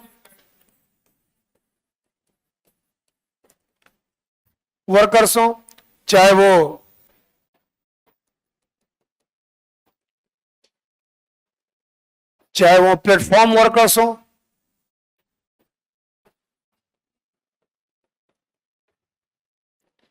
इन सब में हम रोजगार सृजन करेंगे और इसको और ज्यादा हम लोग क्या करेंगे, बढ़ावा देंगे। निश्चित तौर पे ये सब आंकड़े हैं, बताते हैं। और सरकार ने कहा कि गिग कार्यबल जो है वो 2029-30 तक 23.5 मिलियन हो जाएगा, यानी कि 2,35,00,000 लोग जो हैं वो गिग वर्कर के रूप में रहेंगे 2029-30 में 23.5 मिलियन। तो ये आंकड़े फिर कहूंगा इंपॉर्टेंट नहीं है, सिर्फ जानना है कि भारत में डिजिटल अर्थव्यवस्था मजबूत हो रही है और डिजिटल, चूंकि भविष्य डिजिटल है, भविष्य डिजिटल होगा। बहुत सारी चीजें जो हैं जो आज हम लोग इस्तेमाल कर रहे हैं, इन चीजों का इस्तेमाल आने वाले समय में नहीं होगा। अब देखो ना, डिजिटल का एक एग्जाम्पल सबसे, जो मैं कल बताया था आप लोगों को, चिट्ठी और पोस्टकार्ड लिखने का, वो खत्म हो गया। अब तो बिना लिखे ही यहां पे लिखो वहां टाइप मिल जाता है कि नहीं है? क्रांति है ना ये सूचना क्रांति कहेंगे, डिजिटल क्रांति कहेंगे। मैं लिख यहां रहा हूं और चीज आपको मिल रही है, और आप चाहे इसको जिस भाषा में बदल सकते हैं। बोल मैं रहा हूं और मशीन जो है टाइप कर ले रहा है, बोल मैं रहा हूं और मशीन में उसका भाष्य का रूपांतरण हो रहा है। तो सब डिजिटल चीजें हो रही है। तो इसीलिए मैंने उस दिन जो टॉपिक पर आया था कि दिग्गजों के लिए चुनौती, सेवा क्षेत्र में जो दिग्गज लोग हैं उनकी चुनौती है कि आने वाले समय में कुछ और तकनीकें और चीजें विकसित हो रही है, जिसके चलते अर्थव्यवस्था में परिवर्तन जो है संभावित है। अगला कह रहा है हरित कार्यबल, ग्रीन वर्कफोर्स। जी, प्लेटफॉर्म वर्कर, अभी तो बोला मैं, जब मैं बोला तो आप उनसे बात कर रहे थे। जो प्लेटफॉर्म पे चाय वाय बेचते हैं, ऐसा नहीं। प्लेटफॉर्म वर्कर का मतलब होता है कि जो किसी प्लेटफॉर्म पर सेवाएं लेते हैं, सेवाएं देते हैं। अभी जो बोला जोमेटो, जो बोला मैंने स्विगी, जो बोला फ्लिपकार्ट, अमेजॉन, ओला, उबर, सब क्या है? ओला उबर वाले को अपने मोबाइल में, अपने गाड़ी पर मोबाइल लगाए रहते हैं, जैसे उनको आता है वो किसी और प्लेटफॉर्म के लिए काम कर रहे होते हैं। और वहां से डिजिटल सब चीज आता है। तो प्लेटफॉर्म वर्कर वो होते हैं जो डिजिटल माध्यम के द्वारा सेवाएं देते हैं किसी और संस्था के लिए। नहीं, केस कैसे हो सकता है? नहीं, बैठ के बोलो ना, बैठ के बोलो। हाँ, तो ऑनलाइन में देता तो हूं, लेकिन ऑनलाइन में प्लेटफॉर्म पे अगर आप सुनिए, अगर मैं किसी ऐप ले लेता हूं, केजीएस का ऐप ले लूं और ऐप पे मैं पढ़ाऊं और जैसे ऑर्डर आए बच्चों का कि सर एक टॉपिक पढ़ा दो, आपको 5 रुपए देंगे, तब मैं हो जाऊंगा वो। मैंने ऐप ले लिया, इनको कमीशन लेगा केजीएस में से। केजीएस अगर ऐप बना के टीचरों को भेज दे कि ऐप ले लो भाई आप लोग, मैं ऐप ले लिया, डाउनलोड कर लिया, और केजीएस ने कहा कि जितने इस ऐप पे बच्चे आएंगे, ऐड केजीएस कर रहा है, ऐड ओला उबर कर रहा है, और जो लोग ओला उबर पे बुक करते हैं और पेमेंट ओला उबर को करते हैं, उसमें से काट कर कमीशन देता है ड्राइवर को। वैसे ही यहाँ पे हो जाएगा कि केजीएस मान लें ऐप दे दे, हम लोग ऐप ले लें और ऐप पर हम लोग क्या करें, जो बच्चे का रिक्वायरमेंट है उसको हम एक शुरू किया था, एक संस्था ने ऐसा उसका नहीं पहले का एक और संस्था शुरू किया था। तो वो अब मैं पढ़ाऊं और जो फीस जाए वो केजीएस के पास जाए और उसमें से कमीशन काट केजीएस में दे दे। वो यूट्यूब के लिए प्लेटफॉर्म पे काम कर, इंस्टा के लिए प्लेटफॉर्म पे काम करते हैं ना हम लोग। यूट्यूब और इंस्टा के लिए प्लेटफॉर्म हो जाएंगे हम लोग कि यूट्यूब और इंस्टा के लिए। लेकिन उसमें क्या है कि सभी रील्स पर पैसा आपको नहीं मिलता है, सभी वीडियो पे नहीं मिलता है, उस लेवल तक पहुंचेंगे तभी मिलेगा, है ना। ज्यादा परेशान मत हुए, कोई बात नहीं। हरित कार्यबल का निर्माण, ये क्या है? ये मैंने अभी कहा कि अब जो है आपको कोयला के क्षेत्र में उतना रोजगार नहीं देना है जितना कि आपको सोलर एनर्जी देना है, जितना आपको कहां पर हाइड्रो पावर में देना है, विंड एनर्जी में देना है। तो सरकार पवन ऊर्जा में सरकार कह रही है कि अक्षय ऊर्जा के क्षेत्र में, अक्षय ऊर्जा मतलब, ला यार आज बहुत ज्यादा सुस्ती आ रही है, थैंक यू सर।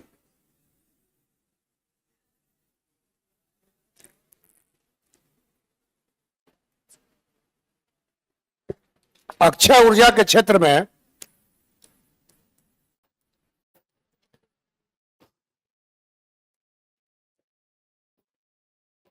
अक्षय ऊर्जा मतलब वही जो रिन्यूएबल है ना, जो पवन, सूर्य, हवा, पवन मतलब हवा ही होता है, ठीक है। इसमें कुल नौकरियां जो है 2023 तक रोजगार जो है 2023 तक ये बहुत बढ़ने की संभावना है। 1.2 मिलियन 1.2 मिलियन इतने लोगों, यानी 12 लाख लोगों को रोजगार मिल सकता है, जिसमें हाइड्रो पावर वगैरह होंगे, ये सब चीजें होंगी, है ना।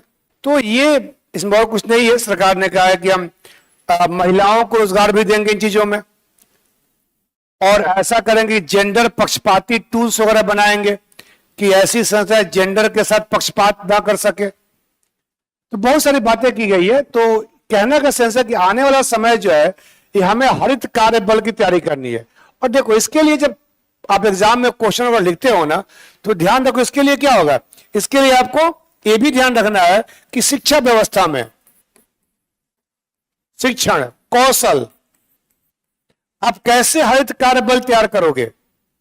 आपसे क्वेश्चन पूछ दे इकोलॉजी एनवायरनमेंट के सेक्शन में कि भविष्य का क्षेत्र, भविष्य रोजगार का क्षेत्र जो है, ये दोनों को मिला के पूछ देगा, इकोनॉमी और इकोलॉजी एनवायरनमेंट, कि भविष्य में रोजगार की संभावना ज्यादा हरित कार्य बल के क्षेत्र में। इसकी विद्यमान चुनौतियों की चर्चा करें, इससे संभावनाओं की। तो भारत में संभावनाएं तो हैं कि इंडियन लोग बड़े लर्नर होते हैं, लेकिन अगर शिक्षण व्यवस्था में लोगों को सोलर पैनल बनाना नहीं सिखाएंगे, सोलर पे कितने लोग पढ़ रहे हैं? बहुत कम लोग पढ़ रहे हैं सोलर के बारे में, हाइड्रो पावर के बारे में और उसके बारे में, विंड एनर्जी के बारे में पढ़ रहे हैं। तो इन चीजों पे काम करना पड़ेगा। इसलिए शिक्षण व्यवस्था भी हमने जो लिखवाया है, ऐसी शिक्षण व्यवस्था हो जो रोजगार दे, और जो डिमांड औद्योगिक क्षेत्र की है उसके अनुरूप शिक्षण व्यवस्था हो। अपने मैंने एक डाटा लिखवाया है कि जहां डिमांड है लेकिन उस प्रकार के श्रमिक नहीं है। डिमांड है किसी जूते बनाने वाली फैक्ट्री में श्रमिकों की, डिमांड है कपड़े के श्रमिकों की, और श्रमिक कौन सा है? वो MA BA पास बैठा हुआ है, वो कर नहीं पाएगा। तो निश्चित तौर पर हमें दोनों संभावनाओं को देखना है कि भविष्य की संभावना यही है, और भविष्य में समुद्र के पानी से भी बहुत सारी चीजें निकलती है, निकलने की बात चल रही है हर चीजों में। तो निश्चित तौर पे जब तक आप इस काम पे नहीं करेंगे तब तक आपके देश का विकास नहीं हो पाएगा। इसके बाद इसमें लास्ट कहा गया है कौशल विकास। कौशल विकास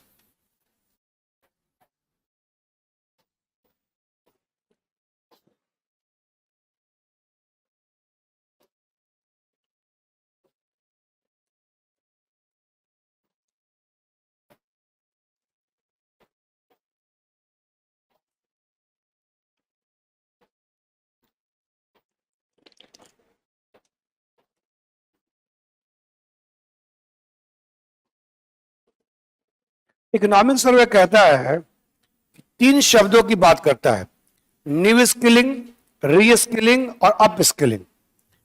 इसमें 3 चीजों की बात की गई है।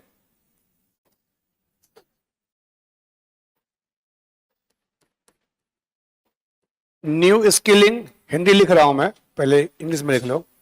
न्यू स्किलिंग, री स्किलिंग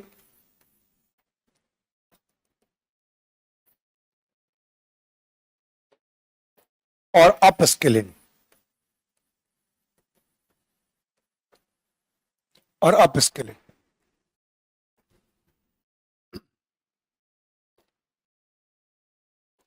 इसे कहते हैं नव कौशल, यानी नया कौशल। इसे कहते हैं पुनः कौशल।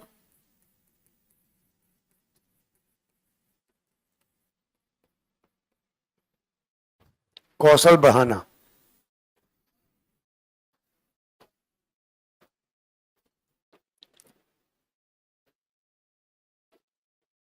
यही जो युवा हैं, खासकर सरकार ने कहा है कि 15 से 29 वर्ष,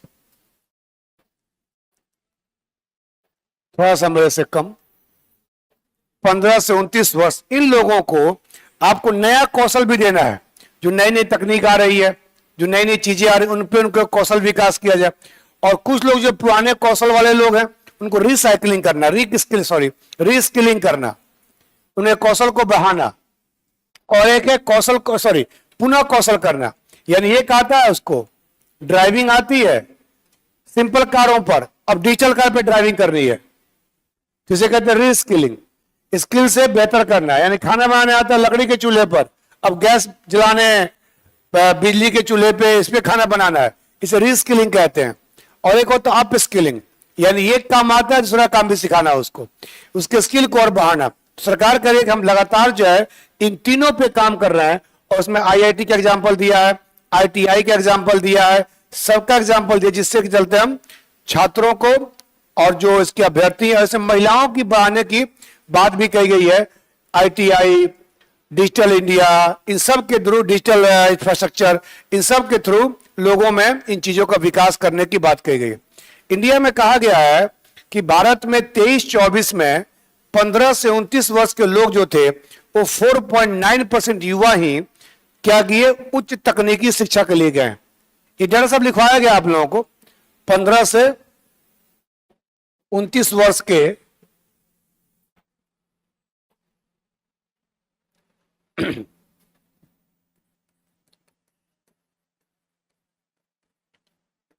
दो 2023-24 में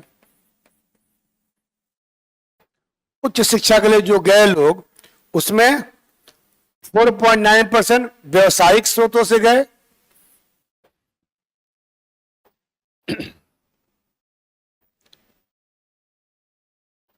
4.9% यहां है, और एक लिखा है यहां पर 21.2%।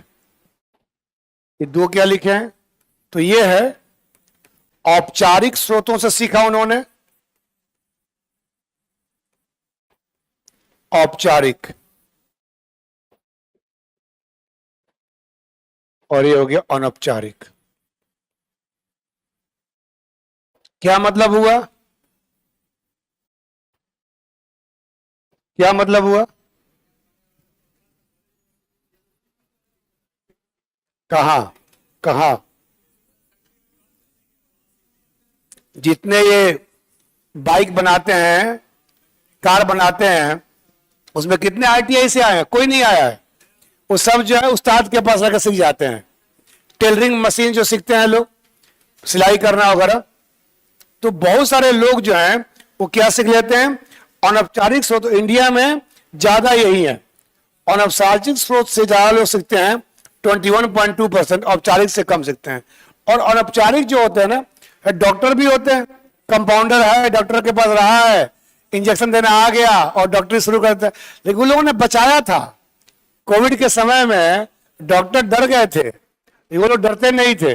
गांव आ रहा है, क्या है, कोविड मार के भगा देंगे, और जाकर इंजेक्शन दे देते थे। गांव में होता था ऐसा, गांव में तो ऑपरेशन करना भी आता है उनको।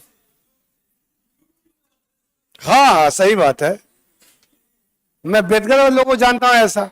पूरा आपके यहाँ राज्य में तो पूरा ये माफिया है पूरा, जहां पे सारा जो अस्पताल है, छोटे छोटे जो सेंटर बने हुए हैं, वो सब तो एक अस्पताल है, उसके इर्द गिर्द 50 डॉक्टर, ये डॉक्टर वो डॉक्टर ऐसा डॉक्टर वैसा बने हुए हैं। और सब किसी का पेट चीर देते हैं, किसी का, सब। हाँ, कोई कहते हो तो डॉक्टर भी कहते हैं, कोई उसका डिग्री नहीं है और कोई उनका वो नहीं है।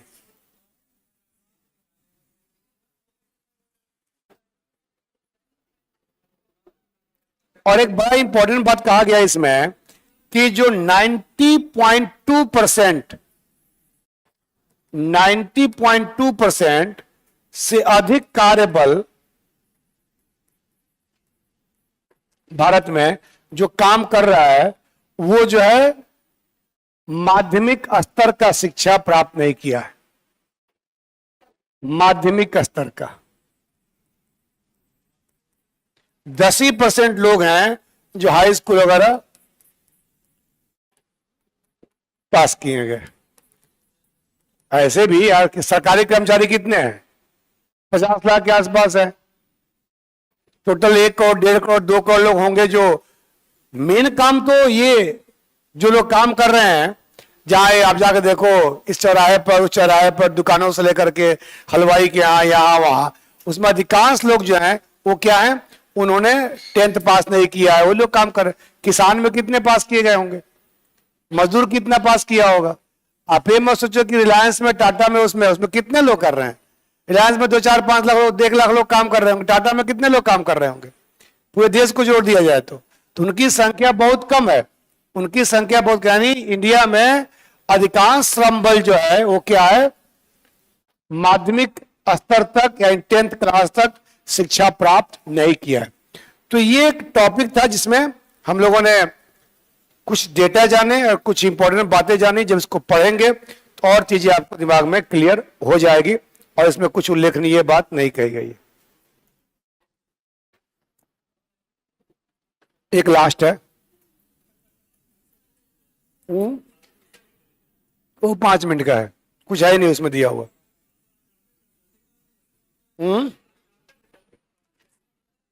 आपकी चाहत मैंने सुन ली।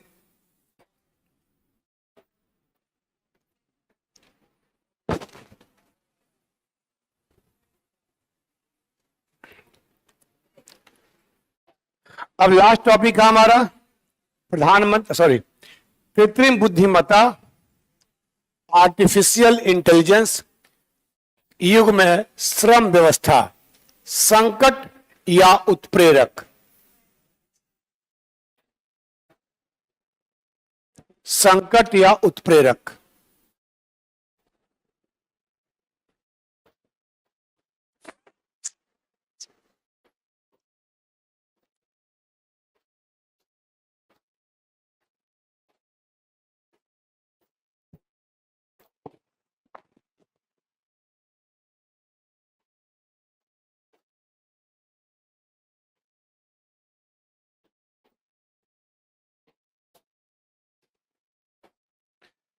क्या आप समझते हैं, ये संकट है या उत्प्रेरक है?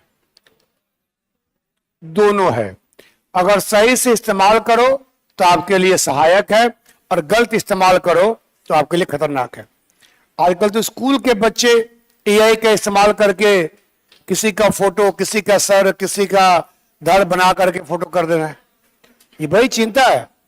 इसलिए हमेशा कहता हूं मैं आप लोगों को, खासकर छात्राओं को, कि कभी भी किसी ऐसे लोगों के साथ फोटो या सेशन न करें जहां आपके फोटो का दुरुपयोग भी हो सकता है। और ये समस्या है, आप पकड़ते रहिएगा, कुछ होगा, केस होगा। और छात्रों को कह रहा हूं कि इन चीजों में मत उलझोगे। अगर पकड़े गए, इसी क्लास में कि छात्र की बात तो हुई थी, जो मैं उनको पहचानता नहीं, आया हूं तो पहचानता भी नहीं उनको, भाई मैं किसी का नाम नहीं बताएंगे। और वो चीजें कितनी गड़बड़ थी कि किसी के आप फोन कर रहे हैं, उसका नंबर लेकर के वीडियो कॉल कर रहे हैं, ये कॉल कर रहे हैं। तो निश्चित तौर पर तकनीक आया है, तो इन लोगों को मैं कहता हूं कि वो लोग थोड़ा सा कंट्रोल में रहें, नहीं तो इन चीजों में आने के बाद आपका जीवन बर्बाद हो सकता है।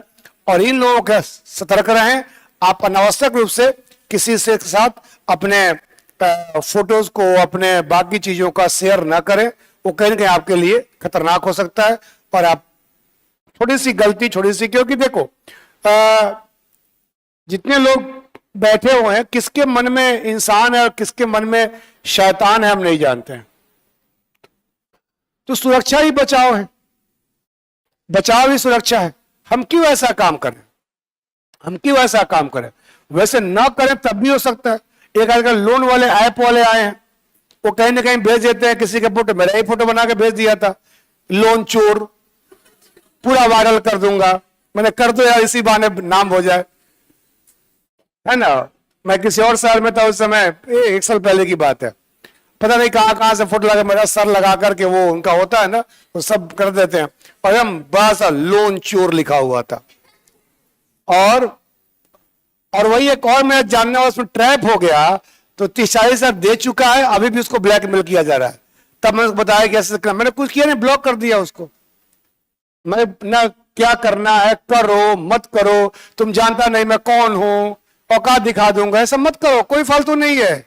आप उनको जानकर कुछ नहीं कर पाओगे, जाम ताला जाके क्या कर पाओगे आप थोड़ी पोकर खेलते हो। क्या नाम है उनका,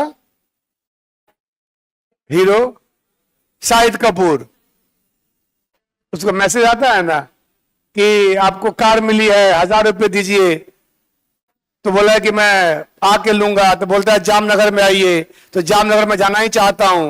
वो पोकर का ऐड है उनका। तो आप शाहिद कपूर नहीं है कि आप उनसे लड़ लेंगे, पंगा कर लेंगे, छोड़ दीजिए।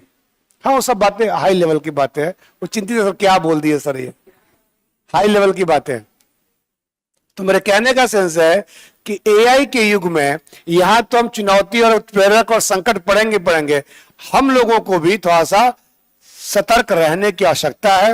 लगातार अलाउ अलाउ अलाउ अलाउ कर देते हैं, अपने ऐप पे करते हैं, सारा फोटो सारा कुछ आपका देखा जा रहा है। आप जो बोलते हो वैसे ऐड आ रहा है, आप बोल रहा हूं मैं और जाता निकल के यहां से उसको कुछ ऐसे दिन भर में एक आध ऐसे मैसेज, ऐसे अब लोन बोल रहा हूं, अब लोन का कोई मैसेज आ जाएगा मेरे पास। सेंसर सारा पकड़ रहा है, कैच कर रहा है। इसलिए घर में बात भी करना हो तो अलग फोन रख के बात करो, है। तो हमें सतर्क रहने की आवश्यकता है। ये ध्यान रखो, हम बिना फोन के, बिना डिजिटल चीजों के, बिना तकनीक के हम आगे नहीं बढ़ पाएंगे। लेकिन इसको सही तरीके से इस्तेमाल करना भी हमें चाहिए। अपनी प्राइवेसी का, अपनी चीजों का इस्तेमाल करो। अगर आपको फोन में बहुत सारे फोटोज हैं, बहुत सारी चीजें हैं, एक पेन ड्राइव में निकाल कर रख लो कहीं पर। जो भी फोटो हैं आपके शादी के, ब्याह के, कहीं घूमने के, कहीं के, क्यों इतना फोन में रख के सबको शेयर करने की आवश्यकता है? हम जितना कम से कम हो सके, ऐसा नहीं कि बिल्कुल आप ऑर्थोडॉक्स हो जाएं, बिल्कुल आप ये हो जाएं, लेकिन हमें कुछ बचाव करने की आवश्यकता है। अब यहां रोजगार की बात आ रही है। इकोनॉमिक सर्वे कहता है कि एआई जो है ये सामाजिक और आर्थिक दोनों का विभाजन कर रहा है। सामाजिक और आर्थिक, एआई जो है ये दोनों में अंतर डाल रहा है, सामाजिक स्तर पर भी और आर्थिक स्तर पर भी।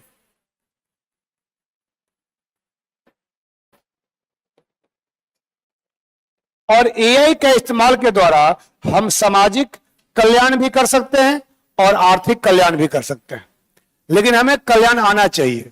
एक बहुत पहले जब हम लोग पढ़ते थे, मैं भी पढ़ा लिखा हूं, तो स्कूलों में आया था एक डिबेट, विज्ञान वरदान या अभिशाप।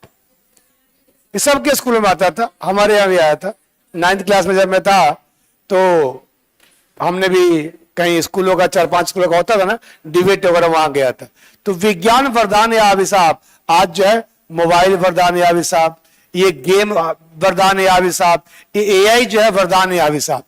तो हमारे सामाजिक जीवन के लिए भी, हमारे व्यक्तिगत जीवन के लिए भी एआई जो है बहुत खतरनाक है, और हमारे व्यवसायिक आर्थिक जीवन के लिए भी एआई का इस्तेमाल हम बेहतर कर सकते हैं। क्या कर सकते हैं? जहां पे खतरनाक चीजें हैं, जहां पे इंसान नहीं कर सकता है, जिस काम को इंसान में दिक्कतें हो रही है, और यहां पर तकनीक का इस्तेमाल वहीं करना है। कोई भी तकनीक का इस्तेमाल, आप श्रमिकों को रिप्लेस मत कीजिए, एआई का इस्तेमाल वहां कीजिए जो कुछ खतरनाक काम हो। रोबोट का काम वहां कीजिए, रोबोट वहां यूज हो जहां पे मनुष्य नहीं कर सकता है। रोबोट खदानों में भेजिए, रोबोट टनल में भेजिए, जो टनल में लोग हमेशा 10 लोग 20 लोग फंस जाते हैं, होता है ना, कई घटनाएं यहां वहां होती है, तब क्यों भेजते हैं वहां पर? आप वहां इंसानों को मत, रोबोट को भेजिए। तो तकनीक का इस्तेमाल वहां कीजिए, लेकिन तकनीक का इस्तेमाल वो मत कीजिए कि आप इंसान को हटा करके और रोबोट को लाइए। ऐसे दिल्ली मेट्रो में किया गया। अब मेट्रो में क्या आवश्यकता थी ड्राइवरलेस मेट्रो की चलाने की? दिल्ली में ड्राइवर्स मेट्रो 2 चलते हैं, क्या हो सकता है? और 1-2 मेट्रो भी बिना ड्राइवर के चलती हैं, तो निश्चित तौर पर उसमें 7-8 लोगों का रोजगार छिन गया, कम हो गया। तो भारत में उसकी आवश्यकता नहीं है। ड्राइवरलेस कार की आवश्यकता हमें क्यों है? हमें क्यों ड्राइवरलेस कार चाहिए? लेकिन समुद्रों में आप मार्ग बना रहे हैं, समुद्रों में आप कर रहे हैं क्या, आप ब्रिज बना रहे हैं, आपको पहाड़ों में खुदाई कर रहे हैं, वहां पे इंसानों को बाहर रखिए और रोबोट को, एआई तकनीक को आगे करके उनका सही से आप अपना क्रियान्वयन कर सकते हैं। तो इस टॉपिक में आपको यही दिया क्या गया है कि एआई का जो है कारोबार के बारे में बात किया गया है कि 2021 से 23 के बीच सभी प्रकार के एआई में वैश्विक कॉर्पोरेट निवेश कुल $761 बिलियन एआई में निवेश की बात की गई है।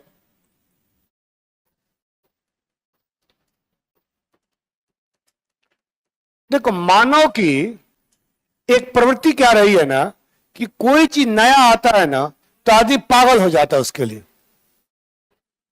सब लगते हैं उसी में करने।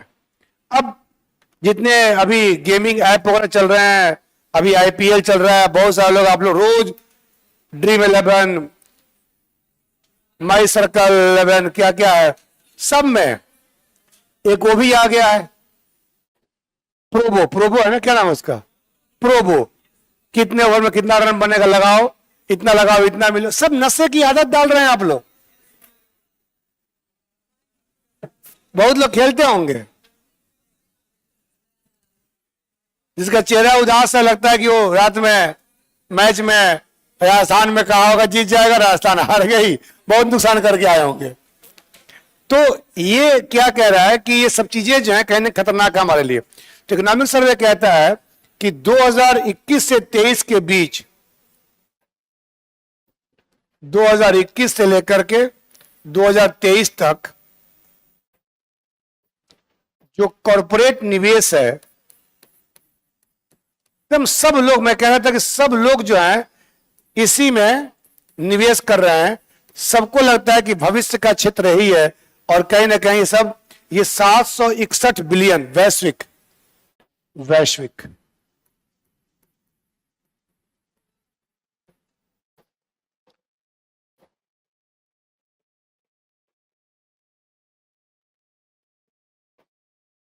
बिलियन।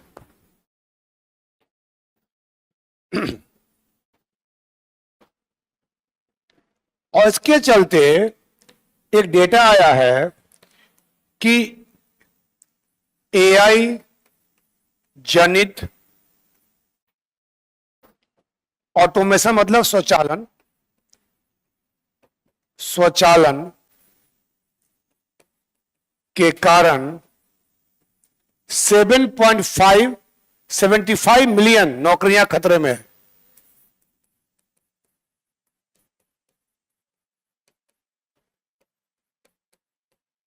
ये चिंता है।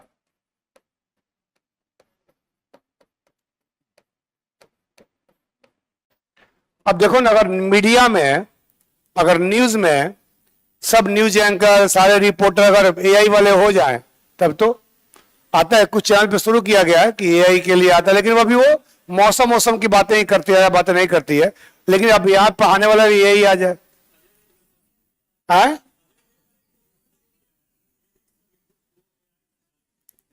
कई चीजें हो रही है ऐसा। तो कहीं ना कहीं 75 मिलियन यानी 7.5 करोड़ जॉब जो है वो खतरे में है आपके देश में, आप पूरी दुनिया में। भारत में क्या है, भारत में चुनौतियां भी हैं, चुनौती भी है और अवसर भी है। चुनौती क्या है कि भारत एक जनसांख्यिकीय लाभांश वाला देश है।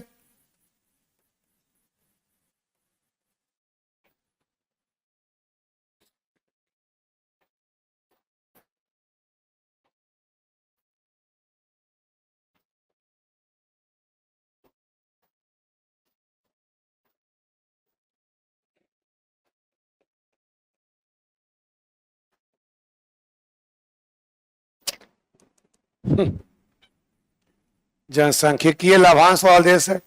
इस देश में बेरोजगारी एक समस्या है।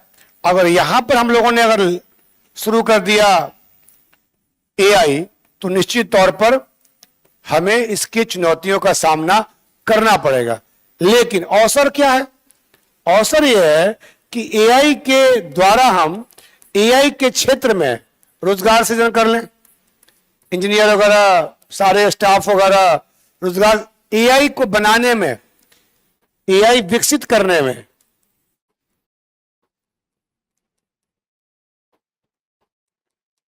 तो इकोनॉमिक्स में एक टर्म लिखता है कि श्रम प्रतिस्थापन के आधार पर श्रम को अधिक कुशल बनाना। एआई का इस्तेमाल जो है, मैं लिख रहा हूं, एआई का इस्तेमाल जो है श्रम प्रतिस्थापन नहीं, बल्कि क्या होना चाहिए, जो श्रम है उस श्रम के लिए सहायक होना चाहिए। श्रम को अधिक कुशल बनाने के लिए होना चाहिए, श्रम को अधिक कुशल बनाने हेतु। और एआई के निर्माण में, एआई के विकास में, यहां पर हम लोग जॉब क्रिएट करें, यहां पे जॉब लें। और हमारे प्रधानमंत्री ने कुछ दिन पहले कहा था कि विश्व जो है बिना भारत के एआई के क्षेत्र में आगे नहीं बढ़ सकता है। अगर एआई का विकास करना है तो भारत की भूमिका उससे महत्वपूर्ण है। अगर आप चाहें कि इंडिया को इग्नोर कर दें और एआई का विकास करें तो ये संभव नहीं है। तो ये एक चैप्टर का पूरा छोटा सा चैप्टर था, कुछ था नहीं इसमें, आपको सारी बातें बता दी गई। और ये पिछले 10 घंटे में, 10 घंटे करीब हो गए, 10 घंटे 9-10 घंटे में हम लोगों ने इकोनॉमिक सर्वे, 10 घंटे का टारगेट जो 10 घंटे का वो भी होता है बजट का, वहां ज्यादा स्कीम्स वगैरह होते हैं, यहाँ पे कम स्कीम्स वगैरह होते हैं। यहाँ पे कई का संकल्पनाएं थी, संकेतक थी। अब मैं जो क्लास के बिगिनिंग में कहा था, आप लोग इसके लिए निश्चित तौर पर क्या कर लें, जो टेस्ट 1-2 दे देंगे, जिनको एग्जाम देना है, नहीं देना है, इसी परिप्रेक्ष्य में अगले वर्ष भी आप तैयारी करेंगे। इन्हीं शब्दों के साथ मैं अपनी इस ट्रिप की सेवाएं समाप्त करता हूं। अगले बार अगर मुलाकात होती है किसी और सेक्शन में और चीजों में, जिंदगी का कुछ ठिकाना नहीं है, तो ठीक है, नहीं तो आप लोग मिल तो सकते ही हैं।